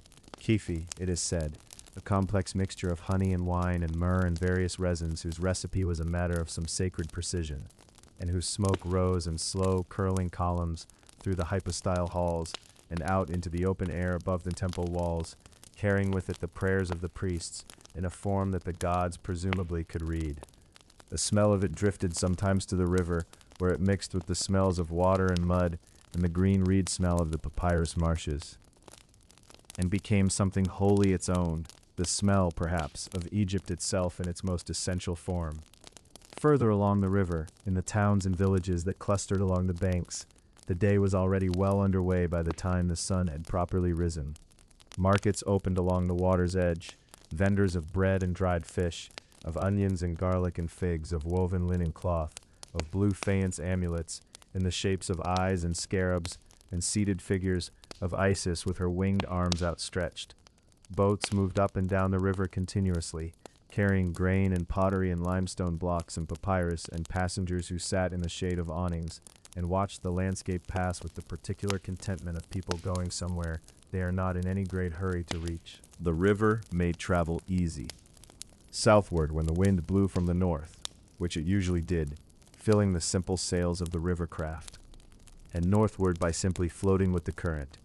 The Nile in this way was not merely a source of water and soil, but the great highway of the country, and everything of consequence moved upon it or beside it. Children played at the water's edge in the late afternoon, when the worst of the heat had passed, and the air coming off the river was slightly cooler than the air above the fields. They waded in the shallows, catching frogs in cupped hands and then releasing them, watching the small creatures kick away through the brown water and vanish. Old men sat in the shade of date palms and watched the river move as they had watched it move for all the decades of their lives, and the river looked back at them, or rather did not look at all, which perhaps amounts to the same kind of companionship. And so the day turned as it had turned for thousands of years before Cleopatra was born, as it would turn for thousands of years after her name had become legend. The river breathing in its slow seasonal way, the water carrying the silt from distant mountains to the waiting fields, the farmers following the water's instructions, the priests sending their incense upward in the early morning, the children playing in the shallows at dusk. The sacred river did not hurry. It had no reason to. It knew that it would be here long after all the queens and all the generals had dissolved into the past, and the thought, if the river could be said to have thoughts, seemed neither sad nor triumphant, only steady and wide and endlessly patient. Let the sound of it carry you toward sleep now, that soft movement of water over stone, the creak of the shadoof in the darkness before dawn. In the morning of our story, when the next chapter opens, we will return to the palace where Cleopatra is gathering around her a life that the river, in its patient way, has been quietly sustaining all along. A son and a journey, and a world that is beginning to turn its eyes toward Rome. There is a particular quality to Alexandrian mornings in the weeks just after a child is born, when the whole palace seems to breathe more slowly, more carefully, as though the walls themselves have learned a new tenderness.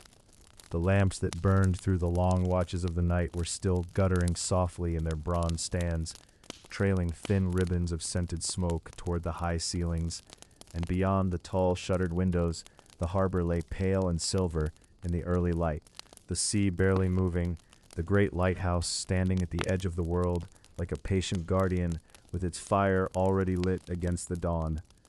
The child came into the world sometime around 47 years before the birth of Christ, in those warm and complicated months following the long Alexandrian winter, when Caesar's legions had still walked the streets and the smell of smoke from the burning harbor had not yet entirely left the air. He was given, it is said, the name Ptolemy Caesar, Ptolemy for the dynasty that had held Egypt for 2.5 centuries, Caesar for the man who had sailed into Alexandria's harbor and changed everything. But the people of Egypt, with their gift for affectionate simplicity, called the child Caesarion, which meant only Little Caesar, a name so human and so warm that it softened what might otherwise have been a purely political act of naming into something more like love. Cleopatra held him in the lamplit rooms of the royal palace and understood, with the clarity that came naturally to her, that this small, breathing weight in her arms was not merely a child. He was an argument. He was a living, nursing, dark-eyed argument that the greatest power in the Mediterranean world was bound to Egypt, to her, to the ancient throne that stretched back into a history Rome could barely imagine. Whether Caesar acknowledged the boy openly, whether he admitted paternity to the Senate and the citizens of a republic already straining under his ambitions, was a matter, the story goes, was never entirely settled in those early years. But Cleopatra knew her own history. She knew what she had made, and she held him in the lamplight and let the knowledge rest quietly inside her. For a time, life in Alexandria settled into something that resembled its old rhythms. The markets opened at dawn, the scholars moved through the colonnades of the library, the fishermen spread their nets in the harbors, and the smoke of 100 household fires drifted across the rooftops in long blue veils. Caesarion grew in the way that small children do, with a speed that seems impossible to those who watch it, and Cleopatra governed, received envoys, read dispatches in 5 languages, and waited to understand what Rome intended next. And then, in 46 years before the birth of Christ, she went to Rome. The crossing of the Mediterranean in those centuries was not a small thing. The sea in autumn and winter was considered dangerous, even treacherous, and the journey from Alexandria to the Italian coast was long enough for a traveler to sit very still on the deck of a ship and watch the water change color from the green of the Nile Delta to the deep blue of open water, to feel the temperature of the wind shift, to smell the absence of the particular Alexandrian smell of papyrus and fish and limestone dust and temple incense that had been the background perfume of her entire life. She went with a retinue appropriate to a queen, with Caesarion, still barely more than a year old, with her servants and her household, and somewhere in the hold of the ship, one imagines, the small personal objects that make any dwelling, even a borrowed villa across the Tiber, feel habitable. A lamp of a familiar shape, a length of cloth, a particular scent. Caesar's villa on the right bank of the Tiber was a comfortable and gracious place, set among gardens that ran down toward the river, with views across to the city itself. From those gardens on clear days, the hills of Rome were visible, and the smoke of Roman fires rose above them in the same patient way that smoke rises above any city of that size. The same slow drift, the same suggestion of 10,000 separate lives being lived simultaneously behind walls and doors that a visitor cannot open. Cleopatra took up residence there and began the particular work of being a foreign queen in a city that had very decided opinions about foreigners, about queens, and about the combination of the two. Rome in those years was a city in conversation with itself about what it was and what it wished to become. Caesar had crossed the Rubicon only a few years before. The Republic was bending under pressures it had never entirely anticipated, and the citizens who walked the Forum and the senators who gathered in their marble halls were people in the middle of a story they could not yet read the ending of, which is, of course, the condition of all people in all times, though it rarely feels that way from the inside. Into this city, into this conversation stepped Cleopatra, a woman who spoke Latin and who had read more of Roman history and Roman philosophy than most Romans had. A woman who carried herself with the absolute composure of someone who had been queen since she was 18 years old, and who was in the habit of being treated as divine. Rome was fascinated and deeply uncomfortable. The writers who observed her from a distance, and it is said they observed her very carefully indeed, struggled to categorize her in terms that their framework could accommodate. She was not a Roman wife. She was not a Roman client queen in the ordinary sense. She was something Rome did not quite have a box for. A ruler in her own right, a woman of immense learning and political intelligence, a mother of a child who bore Caesar's name, living as a guest in Caesar's house across the river from the city where Caesar's wife and Caesar's public life continued in their separate lane. The discomfort this created was real, and it spread through Roman gossip and Roman writing like the smoke from a lamp that will not draw properly, filling a room with something not quite seen but very much felt. She moved through it all with what we can only imagine was a quality of stillness. She received visitors. She attended, when the occasion allowed, the intellectual and cultural life of Rome, which was in those decades genuinely brilliant. Philosophers, poets, architects, engineers, the whole gorgeous ferment of a civilization at one of its peaks. She is said to have met Cicero, who found her disagreeable, which tells us something about Cicero, and perhaps something about Cleopatra too, or perhaps only about the complicated dynamics of pride meeting pride in a city where status was everything. She watched, and she waited, and she held Caesarion in the lamplight of Caesar's villa, while outside the Tiber moved through Rome in its ancient, indifferent course, the same river that had been there before the first stone of the first Roman wall had been laid, carrying its quiet water toward the sea. She spent perhaps 2 years in Rome, perhaps a little longer.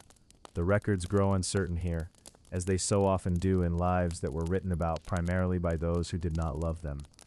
But through those years she maintained a correspondence with Alexandria, managed her kingdom across the water as best she could through dispatches carried by swift ships, kept her networks alive, her alliances warm, her intentions clear to those who needed to understand them.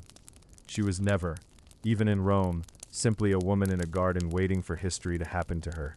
She was always a queen in motion, even when the motion was invisible, and all the while, the city watched her from across the Tiber, and she watched the city in return, and the smoke of Roman fires rose above the hills and drifted south and west, while in Caesar's garden the lamps came on at dusk and burned through the soft Italian evenings, not so different in their small golden warmth from the lamps of Alexandria, not so different from any flame that human hands have cupped against the dark to make a circle of light large enough to live inside. Caesarion slept and grew, as children do, unaware of the arguments his existence was making, unaware of the city observing him from across the water, unaware of anything beyond the warm, familiar world of lamplight and voice and the presence of his mother. He was, for now, only small, and the world was only large, and the night settled gently over Caesar's villa by the Tiber, over the garden and the river and the hills beyond. What would shatter that world, when it came, would come on the Ides of March, in blades and marble, and a silence no one in Rome was quite prepared for. But that story belongs to the next evening's quiet, and for now the lamps are still burning, and the river still runs, and the night is soft and still, and asks only that you rest. The lamps were burning low across the Tiber that evening, and the city of Rome had grown very quiet. It is the way of great cities that they sometimes fall silent all at once, as though the stones themselves have absorbed something too large to speak aloud. And so it was in those days after the middle of March, in the year that Romans would long remember with a kind of hushed and shuddering reverence. The Ides had come and gone, that ordinary word for an ordinary midpoint of the month, and yet nothing that bore that name would ever again feel ordinary to anyone who had lived through what followed. Julius Caesar, the most powerful man in the world, the man who had walked into a lamplit room in Alexandria and changed the course of a young queen's life, lay dead on the floor of the Senate chamber, and the world he had balanced so precisely on the edge of his own extraordinary will had already begun to tremble and shift. Cleopatra would have heard it first in the way that rulers always hear catastrophic news, not as a single clear report, but as a ripple of altered behavior in the people around her. A servant moving too quickly, a silence where there should have been speech, a message delivered with eyes that would not quite meet her own. She was still resident in the great villa on the far side of the Tiber, that beautiful and slightly isolated place where she had lived for some months now as Caesar's guest, observed by Rome with a mixture of fascination and unease, carrying within her household all the particular dignity of a foreign queen who understood perfectly well how she was regarded and chose with great deliberateness not to be diminished by it. Her son Caesarion was still very small, still at that age where the world is made of warmth and texture and the faces of those who tend to you, entirely unaware that the face of his father would never appear in any doorway again. It is said that she remained calm. This is one of those things about Cleopatra that the historical record suggests without being able to fully prove, because calmness of that particular quality, the calmness of a person who has been trained from birth to understand that composure is itself a form of power, does not always announce itself in documents. but those who wrote about her in the years that followed spoke of a woman who did not allow herself to be seen undone. And it is not difficult to imagine her standing in some lamplit room of that Tiberian villa, holding all of it very still inside herself, and thinking, because there was a great deal to think about. Caesar's death had not simply removed a protector and an ally and the father of her child. It had removed the single figure whose authority had made her presence in Rome comprehensible, had given it a kind of political grammar that others could read even if they resented it. Without Caesar, she was something much harder to categorize, a foreign queen in a city that was already turning inward on itself with grief and fear, and the particular dangerous energy that follows when powerful men realize that the most powerful among them is suddenly gone and the space he occupied is available. Rome was about to become very loud, very volatile, and very dangerous, and it was no place for a queen of Egypt and her infant son. The preparations for departure would have taken some days. There is a particular quality to the packing up of a life lived in someone else's country, a kind of careful deliberateness that is different from ordinary travel, because each object lifted and wrapped and placed into a container represents not just itself, but the whole complicated weight of why you are there and why you are leaving. The scrolls, the linens, the small things that make a child's world consistent and comforting. The symbols of rank that must travel with a queen, even when she is traveling in sorrow. All of it would have moved through the lamplight of those rooms across the Tiber, and the household would have grown gradually quieter as it grew gradually emptier, the way water lowers in a vessel when it is slowly poured out. A sea voyage back to Egypt would have been long, as all sea voyages in that world were long, governed by wind and season, and the deep indifference of the Mediterranean to human urgency. She had made this crossing before, or a version of it, and the sea would have been familiar in the way that difficult things become familiar when you have survived them once already. The water was cold still in those early months of the year, and the sky above the open sea has a particular gray-blue quality in late winter and early spring, neither fully one color nor another.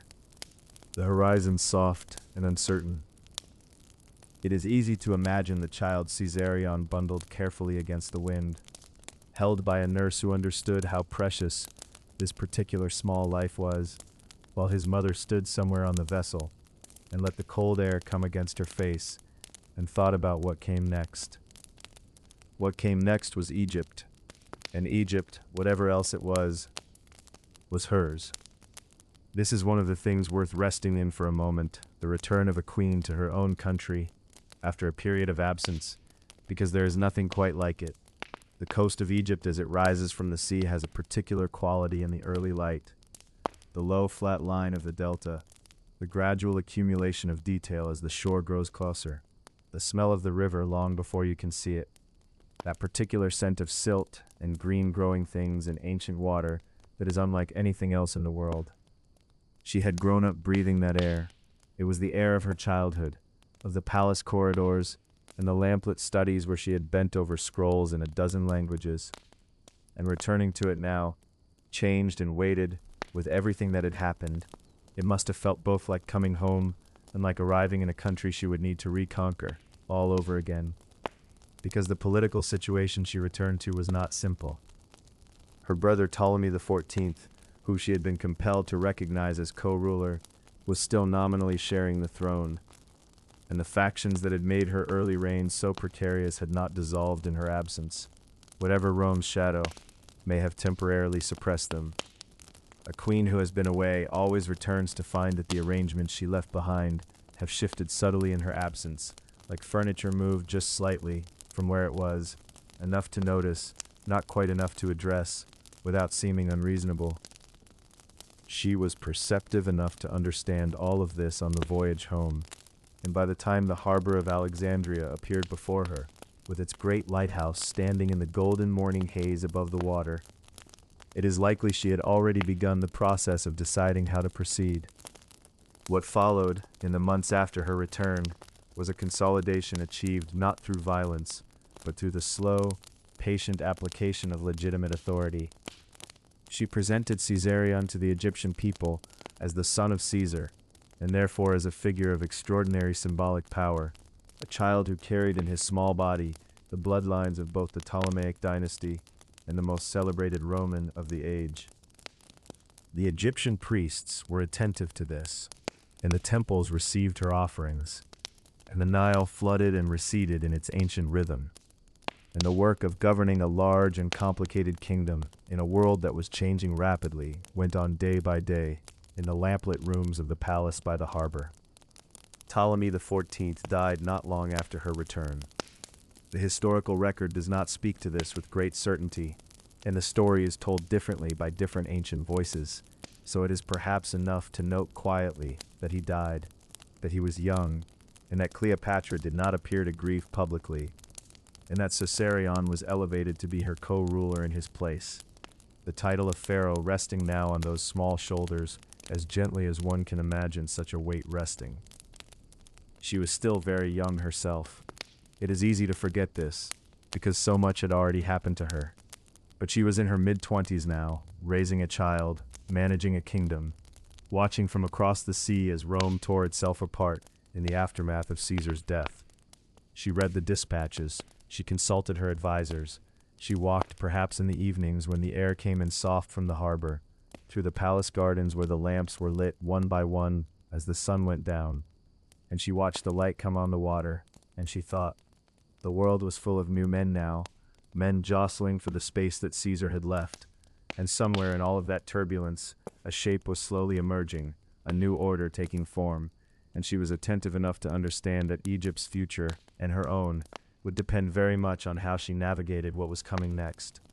The names of those men were already reaching her across the water. Some of them mattered less than others. One of them would matter enormously, but that was still a little while away, still gathering itself in the distance like weather on the horizon.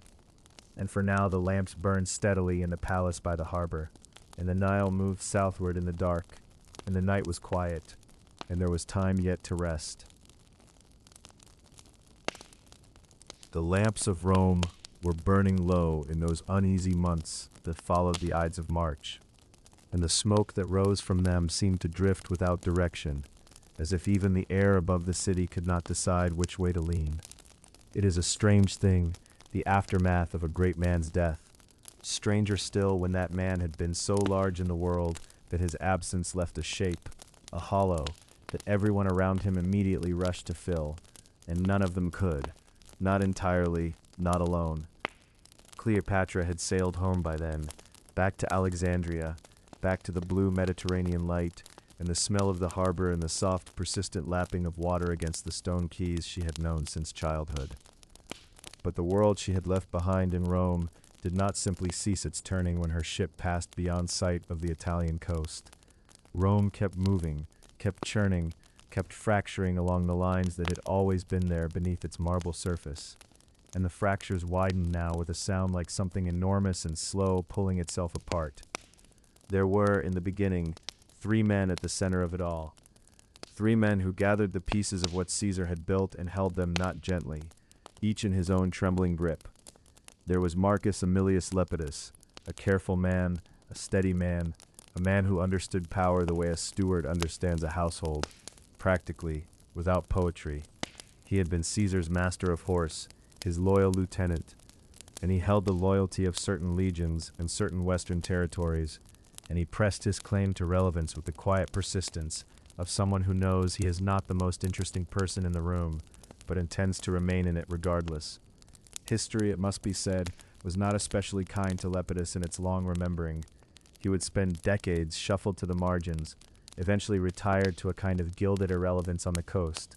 But in those early months after Caesar's death, he was a real force, a real presence, a third weight on the scales. And then there was Gaius Octavius, who would later be known to all the world as Augustus, but who was in these years still only a young man of 18 or 19 summers, slender and pale, and reportedly not robust in his health, arriving in Rome to claim his inheritance as Caesar's adopted son and heir. People looked at him and underestimated him. It is said this happened repeatedly, that men who thought themselves far more formidable would watch this quiet, careful young man with something close to amusement, only to find, some years later, that they had been outmaneuvered so completely They could not even reconstruct the moment when it had happened. He had a stillness to him that was not weakness. He had patience that was not passivity. He was, already, someone who understood that waiting was its own form of force. But the man who fills this chapter most fully, who moves through these years with the largest stride and the most vivid presence, is Marcus Antonius, Mark Antony, who was in the months after Caesar's death, perhaps the most powerful single man in Rome. He had been Caesar's closest general, his right hand in the field, a man who understood armies the way a sailor understands wind, instinctively, in his body, without needing to think about it. He was large in every sense, physically imposing, loud in his enthusiasms, generous to the point of excess, capable of warmth and anger in equal measure, and possessed of a quality that ancient sources reach for again and again with slightly different words, a kind of magnetic force, a charisma that made men want to follow him, even when they suspected in quieter moments that following him might lead somewhere difficult. He was beloved by his soldiers, and soldiers in the Roman world were not a small thing to have on their side. He had stood at Caesar's funeral and delivered the oration that turned the crowd against the conspirators. Or so the story goes, and in the weeks that followed he had moved quickly to secure what he could. Caesar's papers, Caesar's funds, Caesar's standing in the Senate. He was not subtle about any of this, and subtlety, as it would turn out, was the one quality his younger rival Octavian possessed in abundance, and Antony did not. But for now, in the fog and the fire, and the slow collapse of the old republic into something not yet named, Antony was ascendant. He was the man soldiers looked to. He was the man the eastern provinces watched. The three of them, Antony, Octavian, Lepidus, came together eventually, in a formal arrangement. The kind of arrangement Romans gave official names to, with the slightly strained dignity of people trying to make something improvised sound permanent. They called themselves the Second Triumvirate, and they divided the Roman world between them the way men at the end of a long negotiation divide a map, with tired gestures and the knowledge that the lines they are drawing are only as stable as their willingness to honor them. Antony took the east and the north, Octavian took the west, Lepidus took Africa for a time. They set their seals to it, and they marched together against the men who had killed Caesar, Brutus and Cassius and the others, and they met them at Philippi, in the mountains of Macedonia, and after Philippi there were only two men who truly mattered, because Lepidus had begun his long, slow drift toward irrelevance, and the balance of real power settled, unevenly, between Antony in the east and Octavian in the west. They were not alike in any way that was comfortable. They occupied different halves of the Roman imagination. Antony the soldier, the man of feeling, the Herculean figure who drank deeply from everything the world offered him. Octavian the calculator, the architect, building something that would outlast him, and knew it, who shaped his public face the way a sculptor shapes marble, deliberately, without accident. They needed each other for a while. They used that need carefully. Antony married Octavian's sister, Octavia, a gentle, dignified woman who seems, in the historical record, to have been treated more as a diplomatic instrument than a person, which was not unusual for the women who moved through the lives of powerful Roman men in these years, and which is worth acknowledging softly as we pass. Antony settled himself, in these years, in the east. He moved through Athens, through Antioch, through the great cities that had once breathed the air of Alexander's ambitions, and still carried something of that perfume in their marble and their light. He administered the eastern provinces with the combination of generosity and distraction that characterized so much of what he did. He held court, he celebrated, he understood the East in a way that some Romans did not with suspicion or condescension, but with a kind of appetite, a genuine pleasure in the richness of it, the color and the sound and the deep layered history of places that had been old when Rome was young.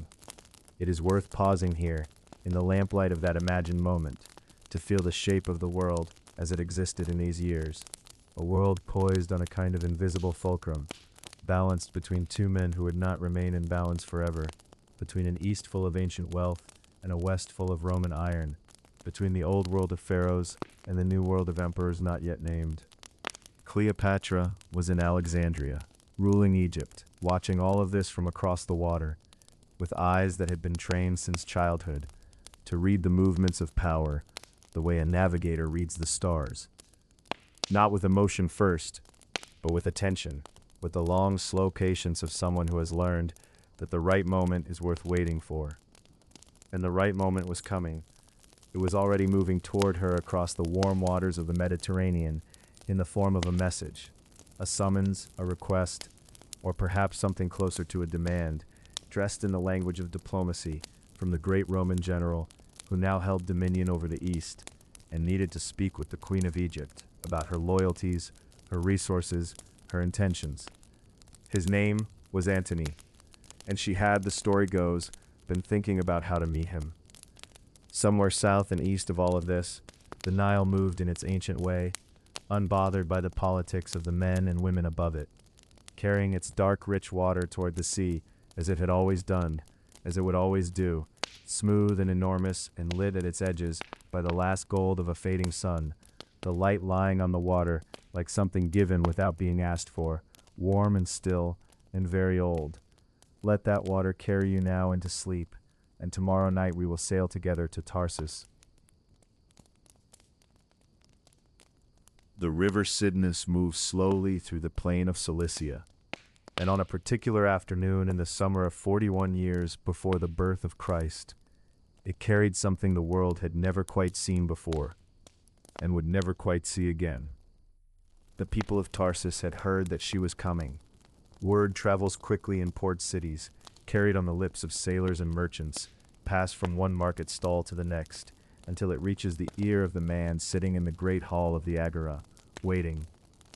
Mark Antony had summoned Cleopatra to Tarsus as one summons a subject, as a general summons a tributary queen who must explain herself and her allegiances in the new order of the world.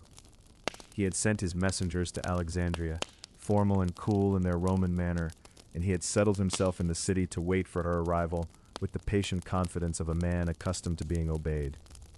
He sat in the open marketplace, on the tribunal seat, dispensing judgment to the people of Tarsus who came before him with their petitions and their quarrels, half his attention on the road that led down toward the river, listening for the sound of her procession approaching overland as any dignitary would travel. But Cleopatra did not travel overland. The first thing the people of Tarsus noticed, it is said, was the smell. Long before any shape appeared on the water, before any color resolved itself against the brightness of the afternoon sky, there came drifting upriver on the warm Cilician air the scent of something extraordinary, a cloud of burning incense, sweet and heavy, the kind of fragrance that belongs to temples and sacred spaces, to the innermost rooms of shrines where the gods themselves are said to take their rest. It was the smell of Kifi, perhaps, that ancient Egyptian compound of honey and wine and resins and herbs that had been burned in the temples along the Nile for thousands of years, a scent so old and so specific that it carried within it the accumulated devotion of a civilization. It came before the barge itself, like an announcement, like a priest walking ahead of a procession and calling out that something holy approaches, and the people of Tarsus left their work and left their stalls and left whatever they had been doing and walked down to the banks of the Cydnus to see. The barge itself, when it came into view, moved slowly, unhurriedly, as if it had all the time in the world and knew it. The hull, the story goes, was gilded, not painted gold, not ornamented here and there with gold leaf in the modest way of wealthy merchants, but covered in gold so that the whole vessel caught the afternoon light and held it, became a kind of second sun moving on the surface of the water, throwing its reflection down into the depths of the river so that there seemed to be two barges, one in the air and one in the water, one above the waterline and one below, both of them burning with the same quiet radiance.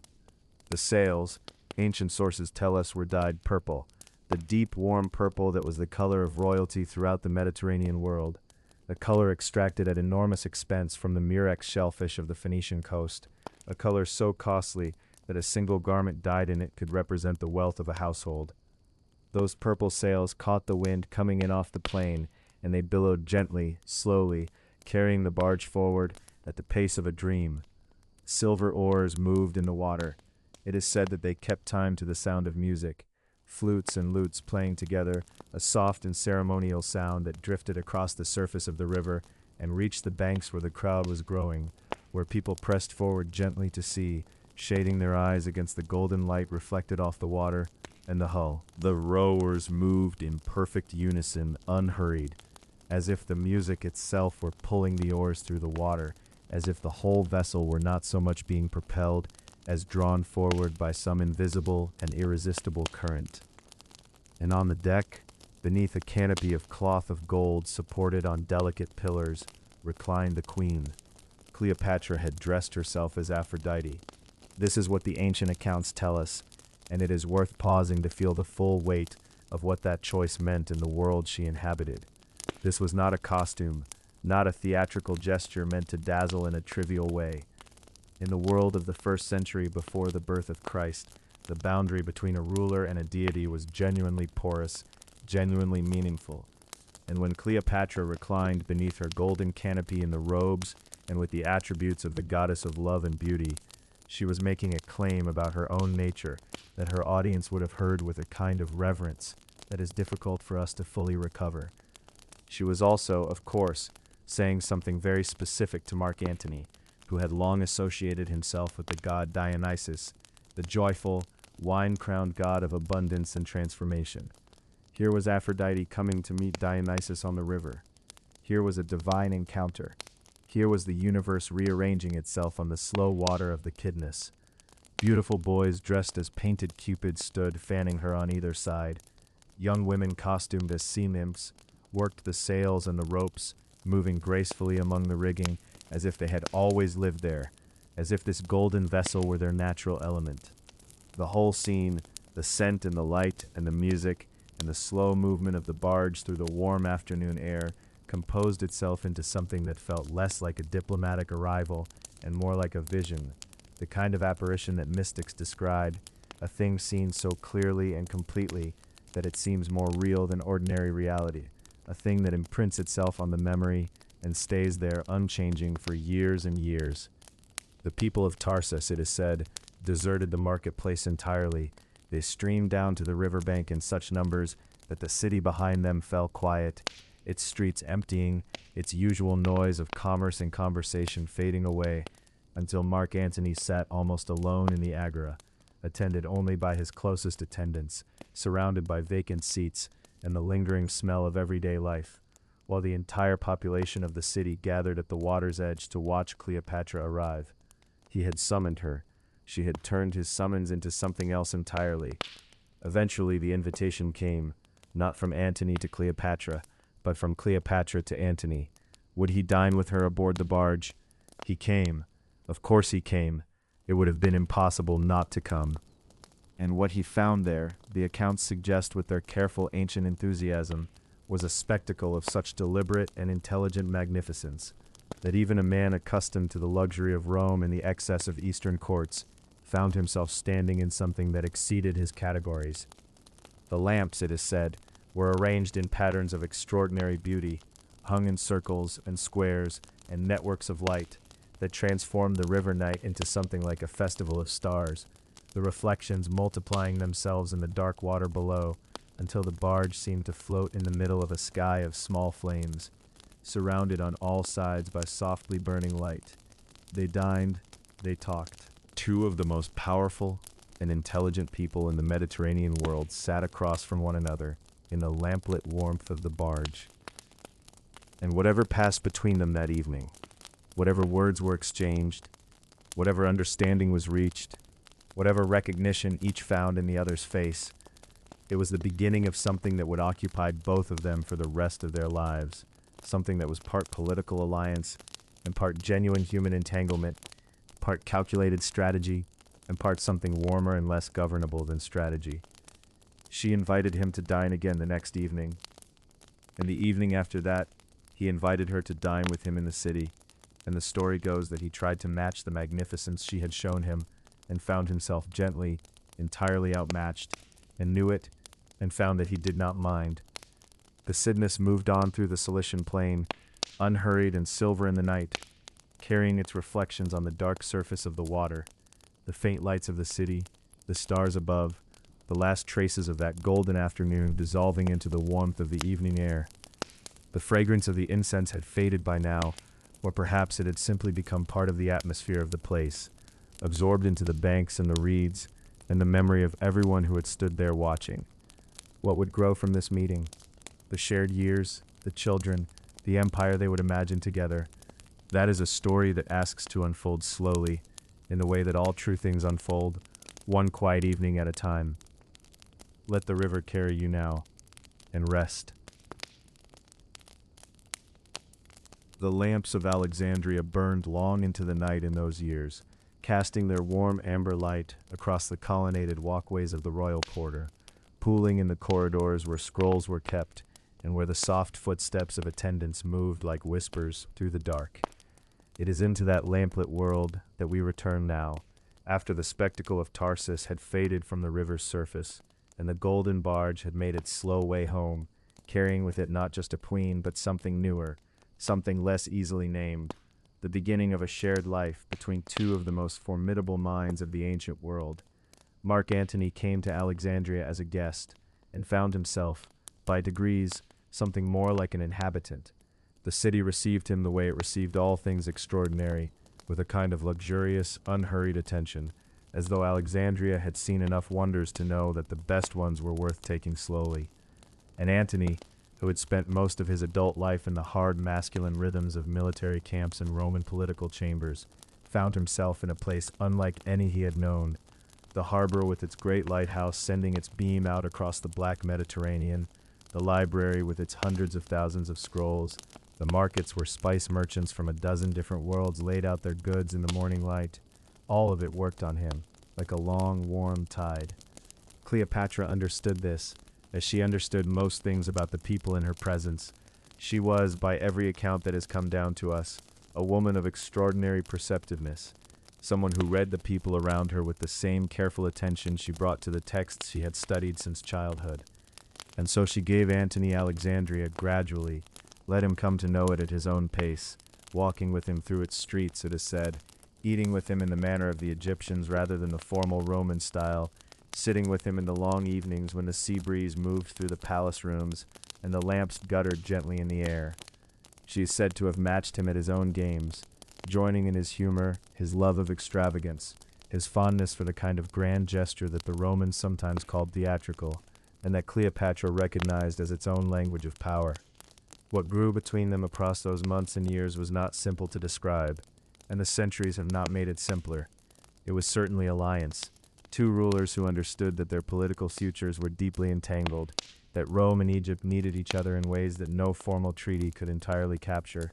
It was certainly affection, and by all the evidence that has survived, something considerably warmer than affection, but it was also, and perhaps most durably, a meeting of ambitions so large that they could only be fully imagined in each other's company. Cleopatra had spent years cultivating a vision of herself, not merely as Queen of Egypt, but as something older and more sacred, the living embodiment of Isis, the goddess who gathered the scattered world back into wholeness. Antony had his own mythology, his association with the god Dionysus, the deity of life and transformation, and the loosening of ordinary limits. The story goes that when they walked together through the city, these two divine associations moved alongside them like a second, invisible procession. In the year that historians believe to have been approximately 40 years before the Common Era, Cleopatra gave birth to twins, a boy and a girl.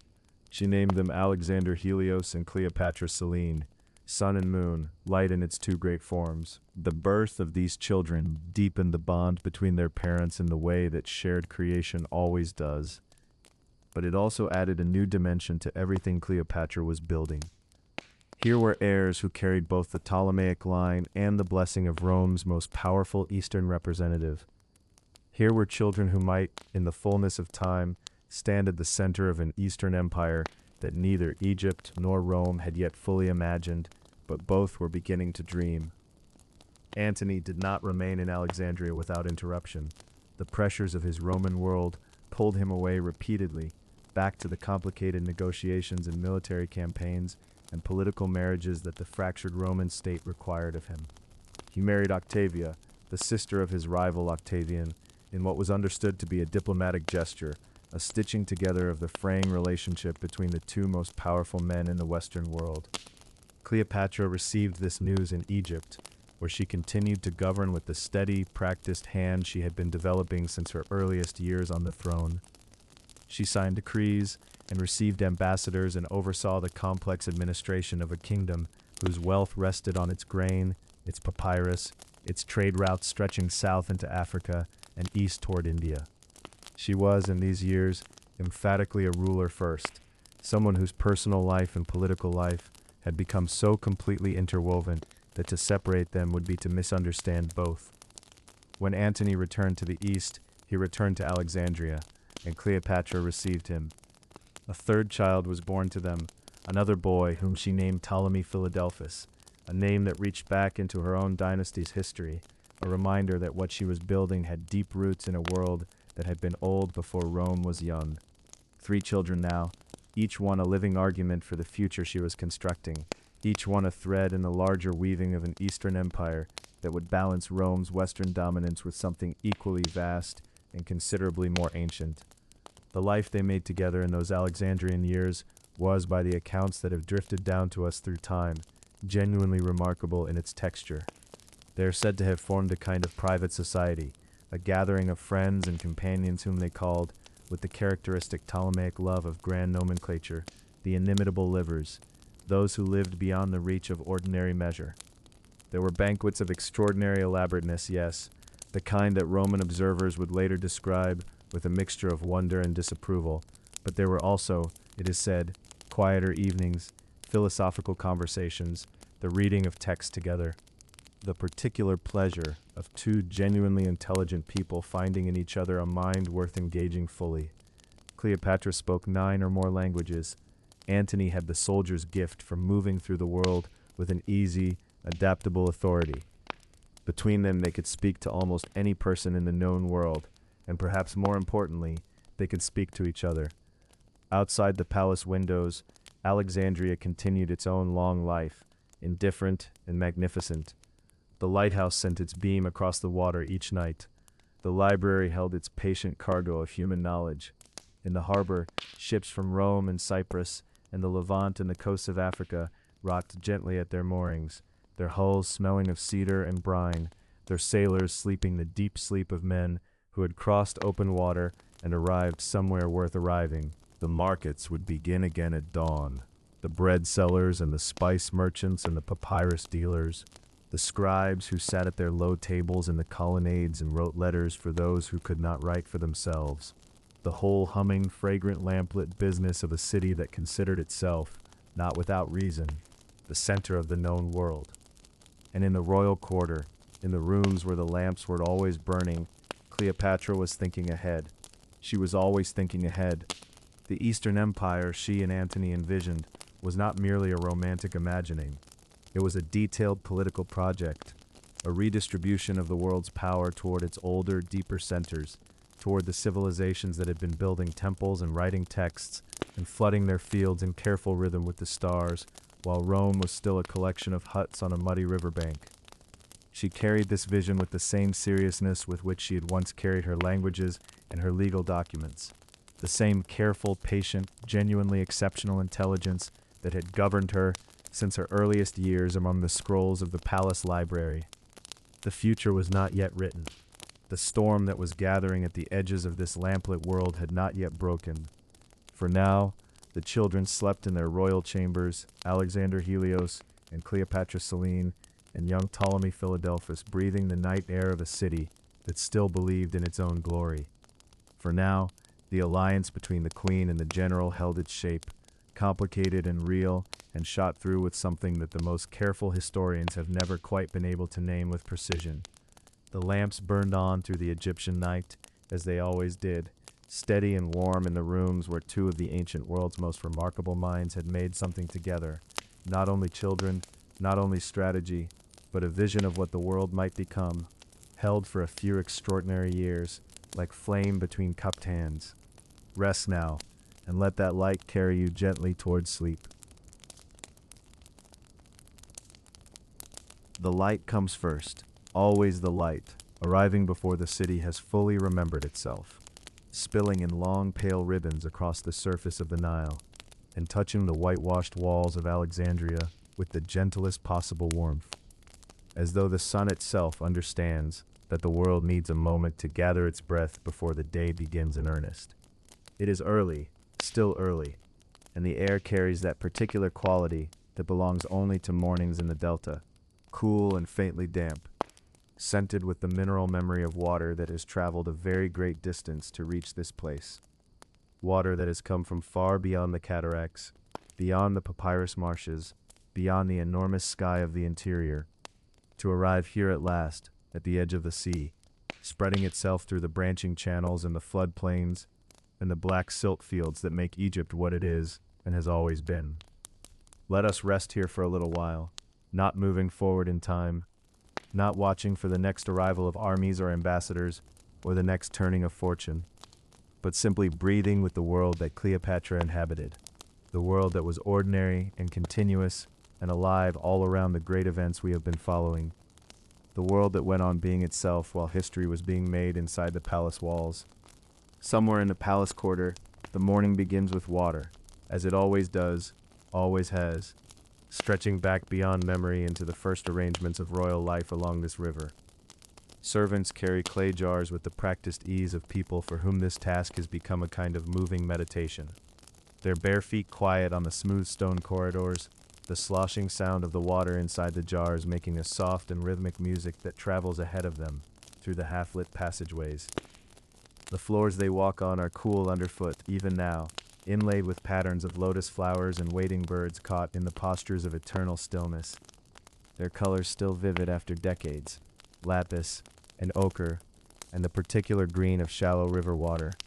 In the rooms where the queen's household begins its day, there is the smell of scented oils warming in small stone dishes, the faint sweetness of Kaifi incense that has been burning since before the first light, its smoke making lazy spirals toward the painted ceiling, where gods and stars are arranged in their ancient patterns. Kaifi is an old perfume, a temple perfume, made from honey and wine and resins and seeds that must be combined according to recipes that are themselves sacred things, written in temple workshops, and passed from one generation of priests to the next, across a span of centuries so long it is almost impossible to hold in the mind. It is said that Kaifi was burned at sunset in the temples to ease the day to its close, and that its smell belonged to the boundary between waking and the other world, between what is known and what is dreamed. The palace is a city inside a city, and its corridors branch outward from the royal apartments in every direction, leading to kitchens where fires are already burning under clay ovens, to storerooms where grain jars stand in rows sealed with clay stoppers impressed with the royal seal, to the columned halls where scribes will gather later in the morning to read their accounts of tribute and harvest and the movements of goods along the river. But for now, in this earliest hour, the palace breathes quietly, and the sound of the Nile is always underneath everything, a low and continuous presence like a thought that never quite goes away. Beyond the palace walls, the city is waking more loudly. The harbor district stirs first, because the harbor never truly sleeps. But now even the residential streets and the long avenues of the market quarter are filling with the sound of wooden shutters being folded back, of bread sellers calling from their first deliveries of the morning, of the particular dry and slightly smoky smell that rises from the flatbreads coming out of the clay ovens and the bakeries tucked into the ground floors of the great apartment blocks.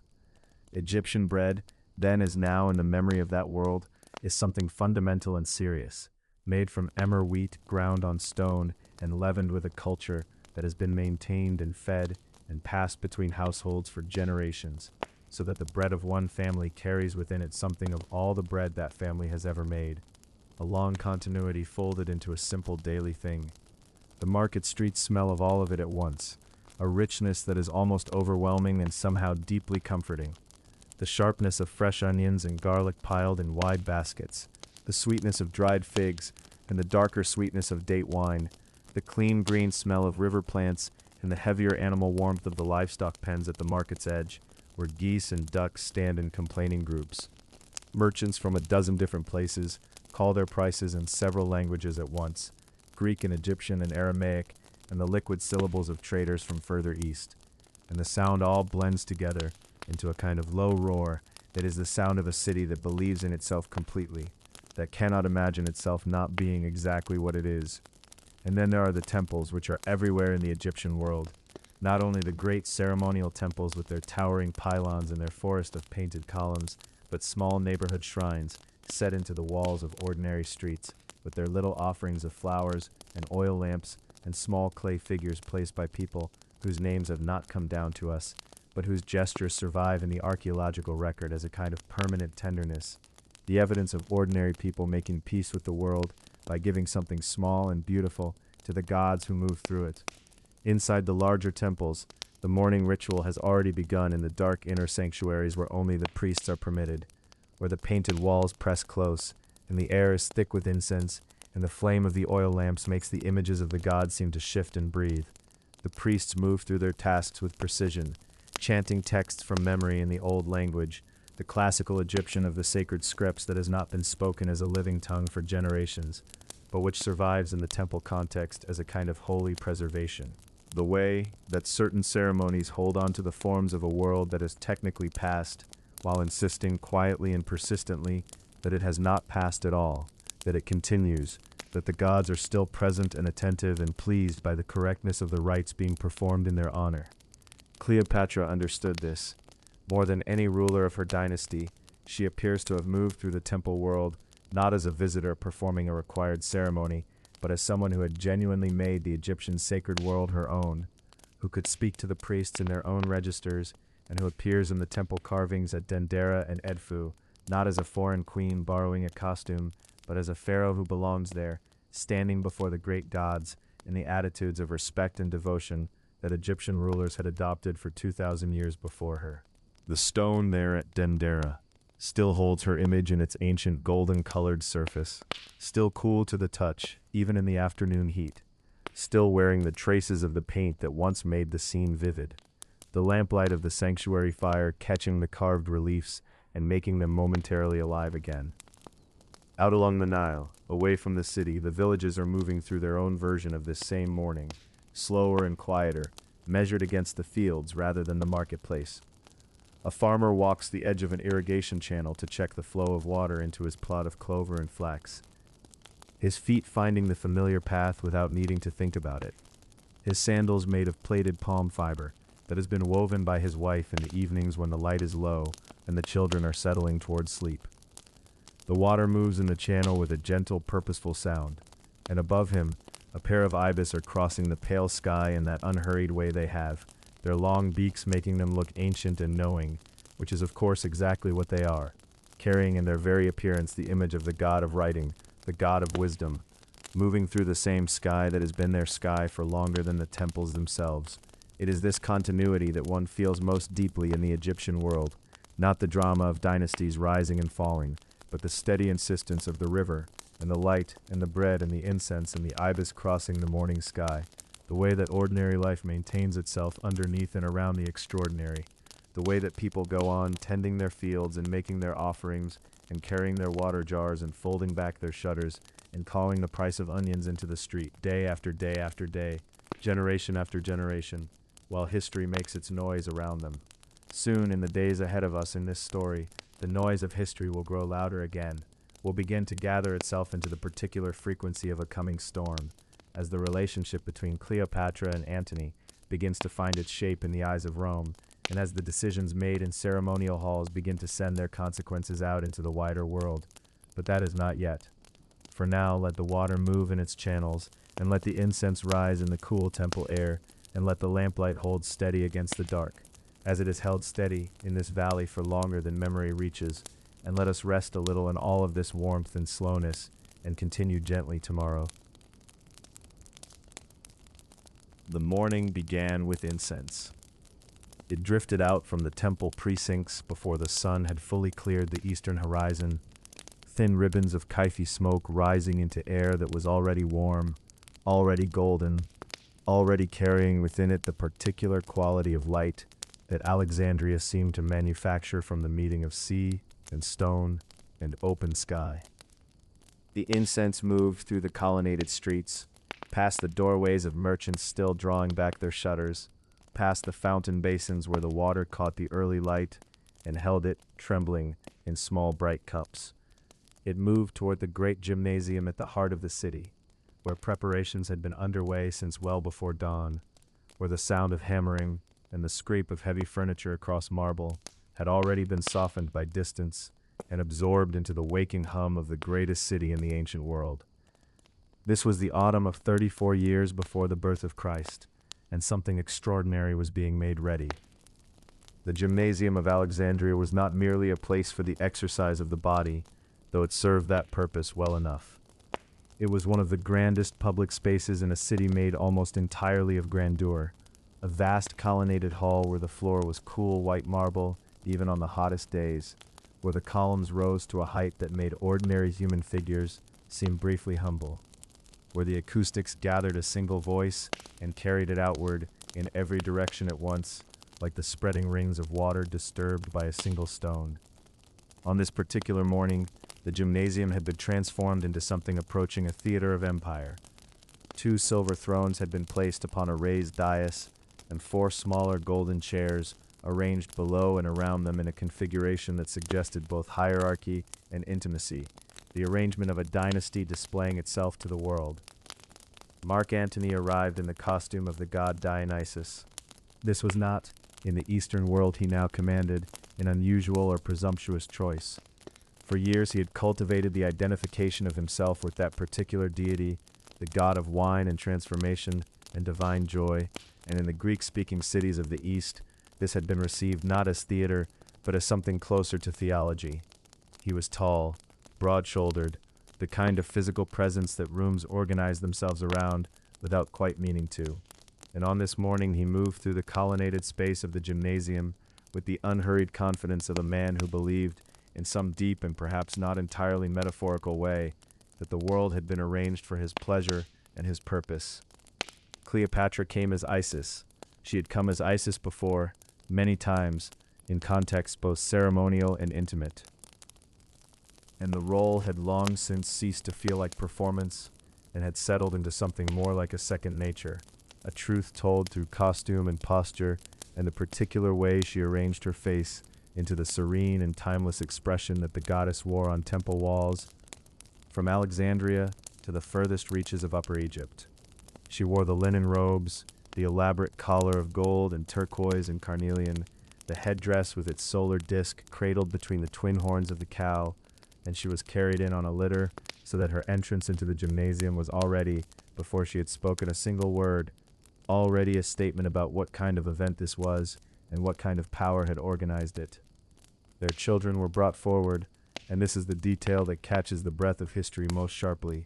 The 3 children she had borne with Antony, arranged on their golden chairs like a tableau of the world being reimagined from a single room. Alexander Helios, who was perhaps 6 years old, dressed in Median robes and an Armenian tiara, the costume of the kingdoms of the East. Cleopatra Selene, his twin sister, dressed in the manner of the rulers of Cyrene and the northern African coast, and little Ptolemy Philadelphus, the youngest, barely more than a toddler in Macedonian dress, named already for the world that was being prepared for him. What Antony was doing in this ceremony that the ancient sources call the donations of Alexandria was redistributing the kingdoms of the Eastern world among Cleopatra and her children. It is said that he proclaimed Cleopatra the Queen of Kings, and Caesarion, her son by Julius Caesar, the King of Kings, thereby granting a kind of retroactive legitimacy to the boy whose claim to Caesar's legacy Octavian back in Rome had every reason to fear and resent. He gave to Alexander Helios the kingdoms of Armenia, Media, and Parthia, the last of which had not yet actually been conquered, but was apparently considered available for distribution regardless. To Cleopatra Selene he assigned Cyrenaica and Libya. To little Ptolemy Philadelphus went Syria and the client kingdoms of Asia Minor. It was, in its way, breathtaking in its ambition. It was the map of the world redrawn by 2 people who loved each other and believed, or had convinced themselves to believe, that love and power and divine favor were sufficient instruments for such rewriting. Rome did not see it that way. In Rome, which is to say in the mind and the careful political machinery of Gaius Octavian, the ceremony at the gymnasium in Alexandria was received as something between an insult and a declaration of war. Octavian had been watching Antony with the patient, unblinking attention of a man who understood that power was rarely seized in sudden moments, but rather accumulated slowly through the management of perception, through the shaping of stories, through the steady and relentless work of making one version of events feel like the only possible truth. He had already been making Antony strange to the Roman people, already been making Cleopatra into a figure of foreign excess, of oriental luxury, of a seductive Eastern queen who had somehow ensnared the good Roman soldier and turned him away from his proper nature and his proper loyalties. The donations of Alexandria were, for this purpose, a gift. Antony had bypassed the Roman Senate entirely in redistributing territories that Rome considered its own. He had elevated the son of a foreign queen to a status that implied rivalry with Octavian himself, who held his power precisely through his position as Caesar's adopted heir. He had dressed himself as a Greek god and sat beside an Egyptian queen on silver thrones, while Roman legions stood at attention, and the smoke of incense, rather than the smoke of sacrifice, rose to the Mediterranean sky. Every detail was wrong from the Roman perspective, and Octavian understood Roman perspectives with the intuitive precision of a man who had made it his life's work to manage them. He began to move the levers of public opinion with measured, unhurried confidence. The story that reached Roman ears was the story of Antony lost, Antony fallen, Antony so thoroughly enthralled by the Eastern queen that he had forgotten what he was and where his loyalties belonged. This story was not entirely a fabrication, but it was not entirely the truth either, and the distance between those two positions is where much of history tends to live. Antony was a man of genuine complexity, capable of grand strategic vision, and also capable of the kind of stubbornness that dresses itself up as principle. He and Cleopatra had built something real together, not merely a romantic attachment, but a functioning political partnership of considerable sophistication. And the Eastern alliance they were attempting to construct was not the fantasy of a bewitched soldier, but a coherent geopolitical vision, an alternative organization of the Mediterranean world with its center of gravity shifted east, toward Alexandria, toward the Nile, toward the accumulated wisdom of a civilization that had been old when Rome was still a collection of hills and sheep. But vision, however coherent, requires the world to cooperate with it. And the world, in the form of Octavian's slow and patient and utterly relentless accumulation of Roman sentiment, was beginning to decline. Back in Alexandria, in those days that followed the great ceremony, the water in the harbor would have moved as it always moved, slow and salt-heavy, carrying the reflections of the Pharos lighthouse and the palaces and the masts of the ships at anchor. The incense from the morning ceremony would have thinned and disappeared long before noon, dissolved into the warm air that came off the sea and moved through the city's wide avenues like a breath. Life continued. Markets opened. Scholars walked to the library. Fishermen mended their nets along the harbor walls. But something had shifted in the architecture of the world that surrounded this city. Some invisible beam had been quietly stressed. Some hairline fracture opened in the stone that neither the eye nor the hand could yet detect. The sea itself carried no sign of what was coming. It lay blue and still and beautiful beyond the harbor mouth, as it always had, as it would for many years still to come. And tonight, listening to the water and the incense smoke of memory, you can let all of it rest here, and let sleep carry you gently toward whatever quiet shores it knows. The fog came in slowly that morning, the way it always does along the western coast of Greece, drifting low across the water in long pale ribbons, softening the edges of everything it touched. The hulls of the ships, the distant shore, the pale early light that had not yet decided whether it belonged to night or day. It is the kind of morning that asks nothing of you, that simply exists in its own quiet way. And it was into just such a morning, in the late summer of the year 31 before the birth of Christ, that two of the largest fleets the ancient world had ever assembled sat facing one another across the mouth of the Ambracian Gulf, near the place the Greeks called Actium, where the water narrows and the land leans in on either side like cupped hands holding something very old and very still. You can imagine the sounds if you let yourself drift toward them. The low creak of timber, the soft slap of water against wood, the occasional murmur of a voice carried away on the morning wind before it could be understood. Hundreds of ships, great and small, sitting in the water in a kind of weighted silence, and above them the sky opening slowly into a washed and uncertain blue.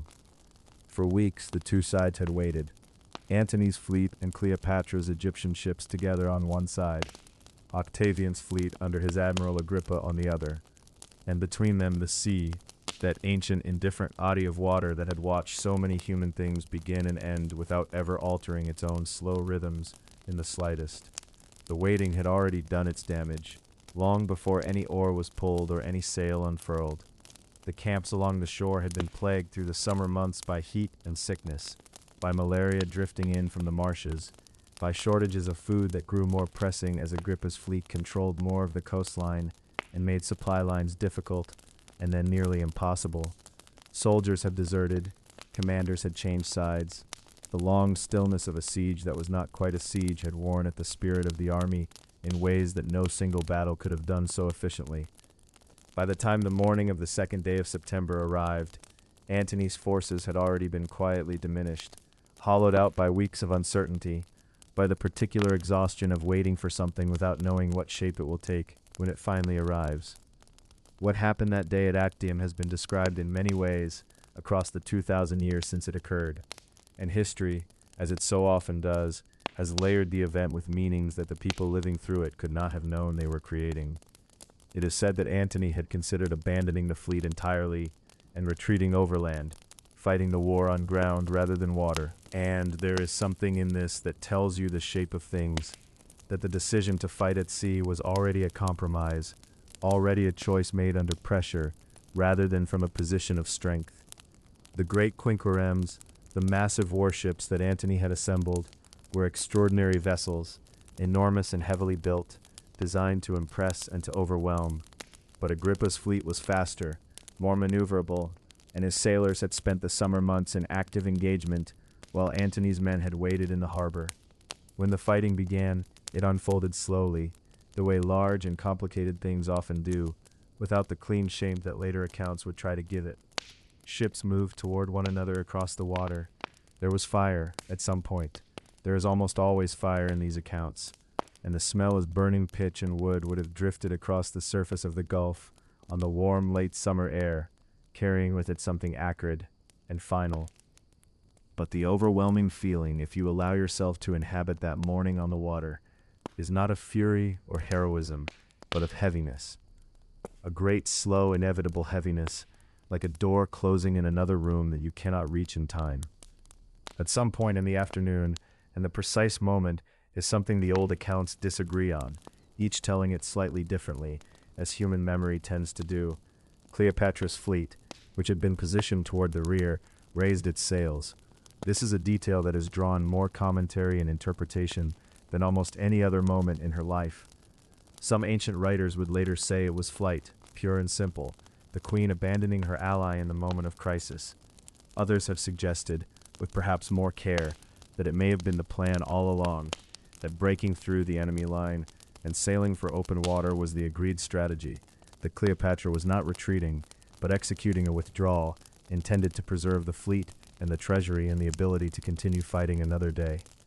It is said that Antony's ship followed hers, and that he boarded her vessel somewhere on the open sea, and that the two of them sailed south together, away from Actium, away from the gulf where his remaining ships were now fighting without him, the long and melancholy coast of Greece receding behind them into the afternoon light. What he felt during those hours on the water, sitting alone at the prow of the ship, looking at nothing, is something we can only imagine, and perhaps we should not try too hard, because it belongs to the kind of private, interior weather that even the people closest to us can never fully know. It is said that he would not speak, would not eat, would not come inside when those around him urged him to.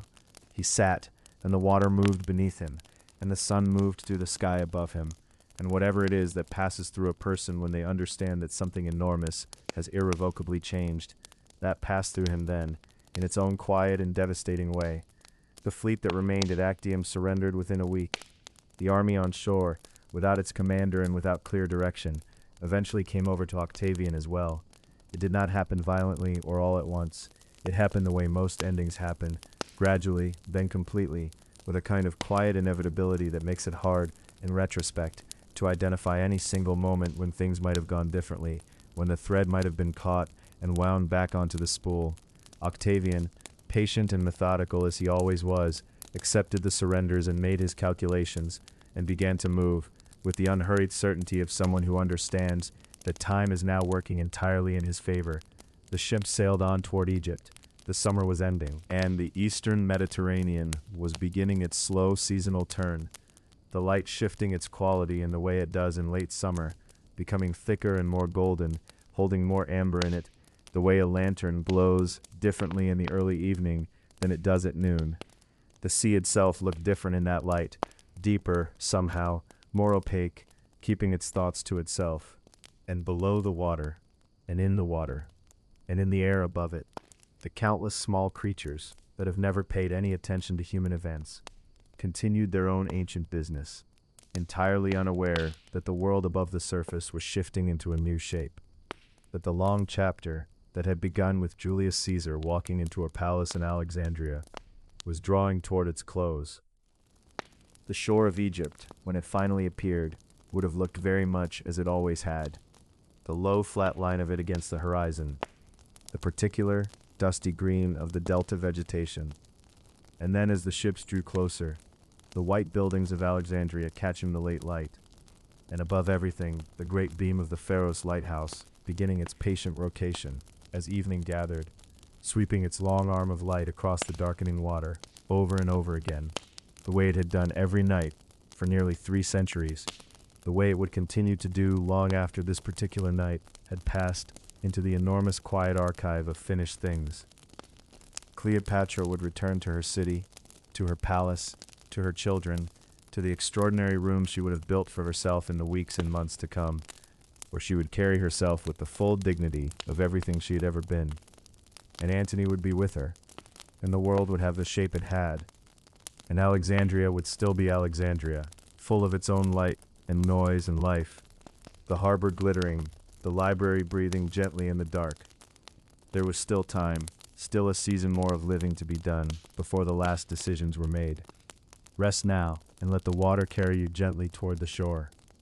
The lights of the city are just ahead, warm and soft in the Egyptian evening, and everything that matters will still be there when we arrive together in the quiet chapter that waits just beyond this one. The summer light in Alexandria that final year had a particular quality to it, a kind of heaviness, as though the air itself had grown tired and was resting, suspended between the blue of the harbor and the pale gold of the city's limestone walls.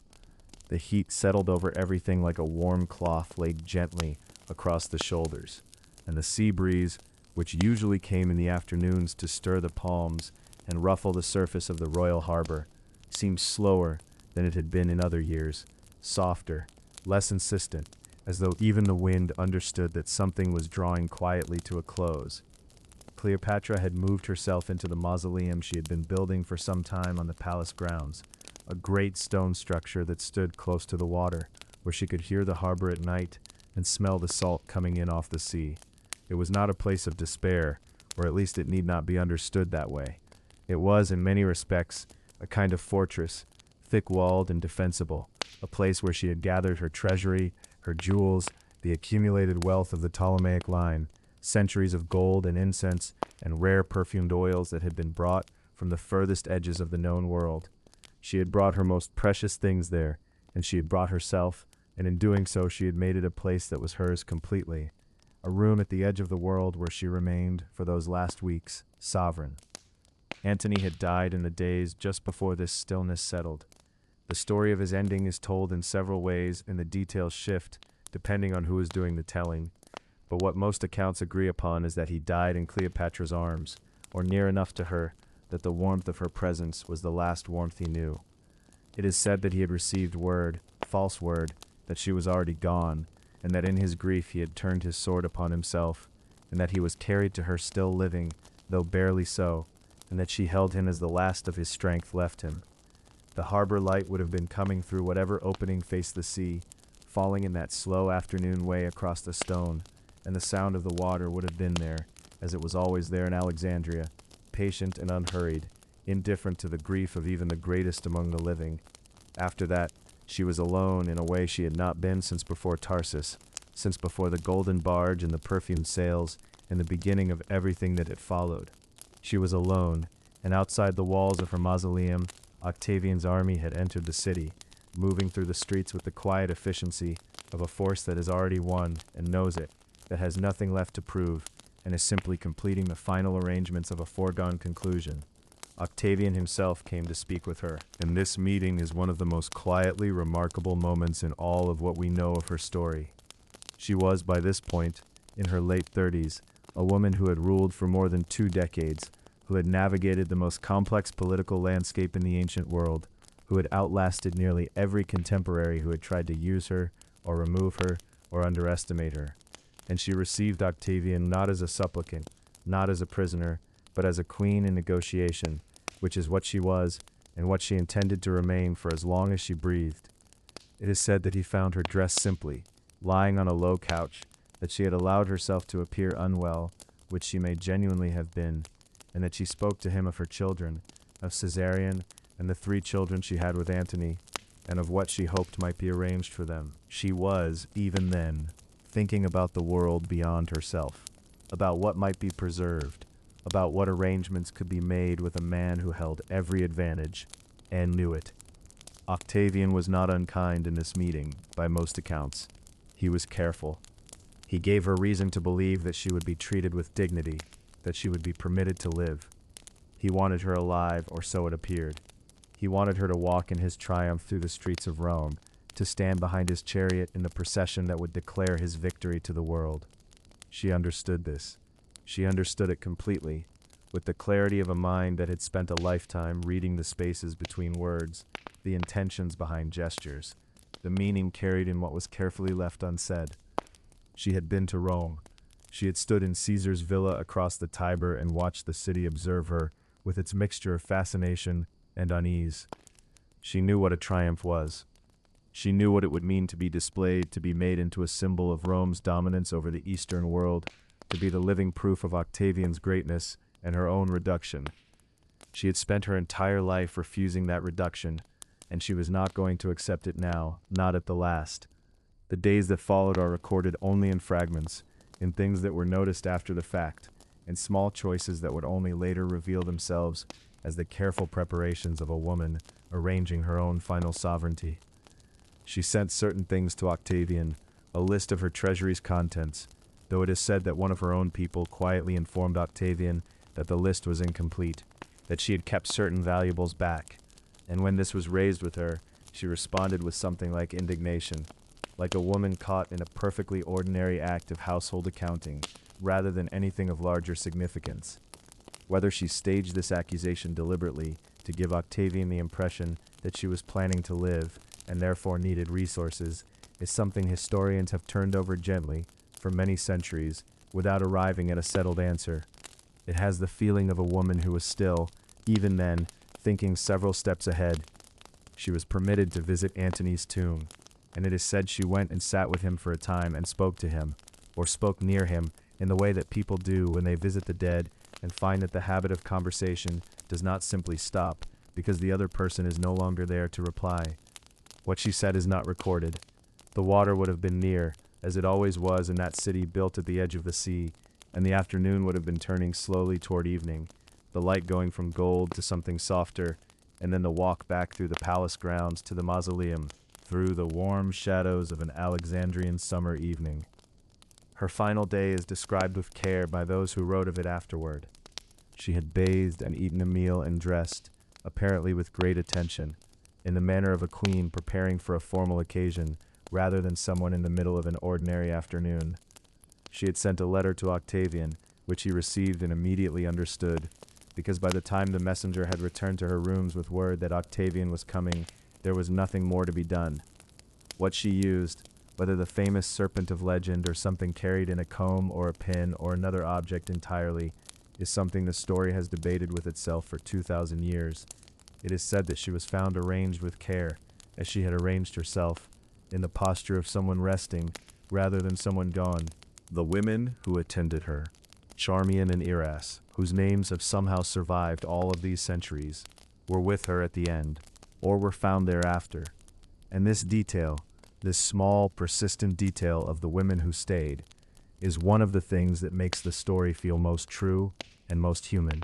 The loyalty of those who remain close to the very last. She was 39 years old, the story goes, when the last summer in Alexandria ended.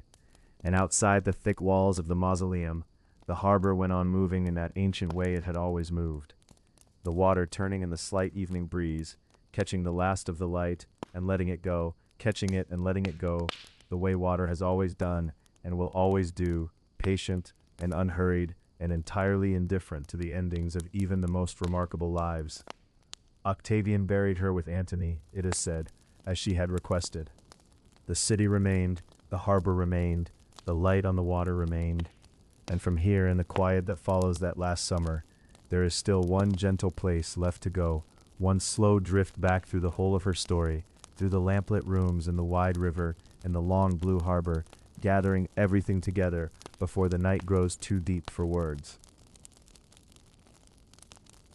The lamp has burned low now, and the oil is nearly gone, and there is nothing left to do but let the last of the light rest softly on everything it has touched tonight. We have traveled a long way together, you and I, through harbors thick with salt and cedar, through libraries where the smell of papyrus hung in the air like something sacred, through desert roads and lamplit palaces and the slow green turning of the Nile in flood. And now we arrive here at the quiet place after the story, where the story becomes something else, not a sequence of events but a presence, a remaining, a kind of warmth that does not quite go out, even when the flame does. She was born into a world already ancient when she entered it. The Ptolemaic dynasty had governed Egypt for nearly 300 years before Cleopatra drew her first breath in that great palace by the harbor.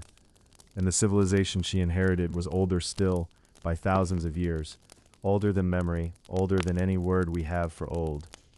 She entered it as a child among scrolls, a girl who learned to speak in many tongues, who moved through corridors where the gods of Egypt watched from painted walls with their long, patient animal faces. She was Greek by blood and Egyptian by devotion, Roman by necessity, and something else entirely by nature. Something that belonged, it seems, to no single category, to no single map. It is worth pausing here, in this last quiet hour, to remember how young she was when all of it began. She was 18, it is thought, perhaps 19, when her father died and left her a throne that was also a blade, when she found herself queen of the most storied kingdom in the ancient world, and immediately in danger of losing it. The brother she ruled beside was perhaps 10 years old. The men who surrounded him were practiced in the arts of patience and manipulation.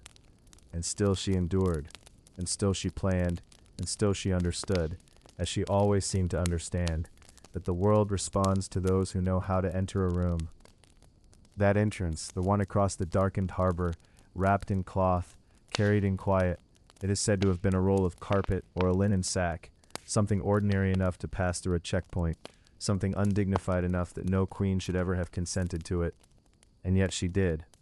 She saw what she needed and she moved toward it without flinching, and when she arrived on the other side of it, damp perhaps, and cold and ridiculous, she gathered herself and met Julius Caesar face to face. She was 21 years old. The world does not often give us the precise texture of what it felt like to be Cleopatra in those moments. The ancient sources are patchy and partial, and many of them were written by Romans who had reasons of their own for shaping her story this way or that. Some called her a schemer, some called her a goddess, and some called her a danger. What is harder to find in those old texts, and what is easier to feel now, drifting here at the edge of sleep, is the simple human truth of her, the fact that she loved her children, that she worked without ceasing to hold her kingdom together, that she spoke to her people in their own language when no Ptolemaic ruler had bothered to learn it before her, that she understood the sacred rituals of a faith not born from her bloodline and honored them anyway with what seems to have been genuine care. She sat with Caesar through an Alexandrian winter while the harbor burned around them, and she did not panic. She traveled to Rome and lived across the Tiber, foreign and watched and never quite safe, and she held her head with the quiet steadiness of someone who has always understood that dignity is not given, but chosen. She returned to Egypt when Caesar fell, and she buried her grief in the work of governing, in raising her son, in reading the reports from the Nile, in watching the flood come and the flood recede, and the black soil return with its smell of deep wet earth and all that grows in darkness. And then Antony came, or rather she sailed to meet him, and there is something in that detail worth holding, the fact that it was she who arrived, she who orchestrated the entrance, she who understood that the meeting of two powers is itself a kind of performance, and that the one who chooses the stage chooses something essential about what will follow. The golden barge, the silver oars, the music rising over the water, while Tarsus waited on the bank. It is said the whole city emptied to watch. Antony sat alone in the marketplace, the story goes, like a god who had been unexpectedly outshone by another god entirely. What came after, the years of alliance, the children, the donations of Alexandria, the vast Eastern Empire they imagined together, was something between love and strategy, between genuine partnership and the calculations that two sovereign minds could never entirely set aside. Perhaps it does not matter where one ended and the other began. Perhaps those things are never as separate as we suppose. Actium came slowly, as endings do. The battle itself was less a thunderclap than a long exhalation, a fleet retreating through gray water, a decision made, a momentum lost that could not be recovered. And then the last summer, the negotiations, the dignity, the final weeks in the mausoleum she had prepared, with its smell of limestone and the dry, still air that belongs to places built for eternity. She died at 39. 39 years, in a world where that was not considered young, and yet from where we stand it seems so brief. Brief for a life that had contained so much, that had touched the arc of so many other lives, that had shaped the course of two civilizations, and the long unraveling of one empire, and the strange slow birth of another. The method of her death is uncertain even now. The asp is beautiful in its symbolism, the cobra sacred to Egyptian royalty, the bite of the uraeus that adorned the crown she had worn since she was a girl. And it is said she died this way, though the ancient sources do not entirely agree, and some suggest a different means, a hidden vial, a thorn concealed in a comb. What is agreed upon is this: she chose. That above all things was hers. Octavian, who became Augustus, who became the first emperor of Rome, would not allow her to walk in his triumph. She had refused him that. He displayed effigies of her instead, it is said, in the procession through Rome, an image of a queen already beyond his reach. She had calculated correctly finally, in the only way that remained available to her. And then the long silence. Centuries of it, though she never quite disappeared. She drifted through Roman poetry and medieval legend and Renaissance painting and the plays of Shakespeare, gathering layers of other people's imaginations like silk over silk over silk, until the original became hard to see beneath all that gorgeous obscuring. She was made into a symbol of danger, of feminine excess, of Eastern mystery, and the real woman, the scholar queen, the polyglot, the one who understood crop yields and trade routes and the precise theology of a dozen temples along the length of the Nile, became harder to find, though she was always there, waiting in the space between the lines, patient as the river. Tonight, drifting here at the edge of sleep, perhaps we have found a little of her. Perhaps we have walked close enough to the lamplit streets of Alexandria, to the smell of its harbor and the hush of its library, to feel something true about the world she moved through and the mind she carried through it. 2,000 years is a long time,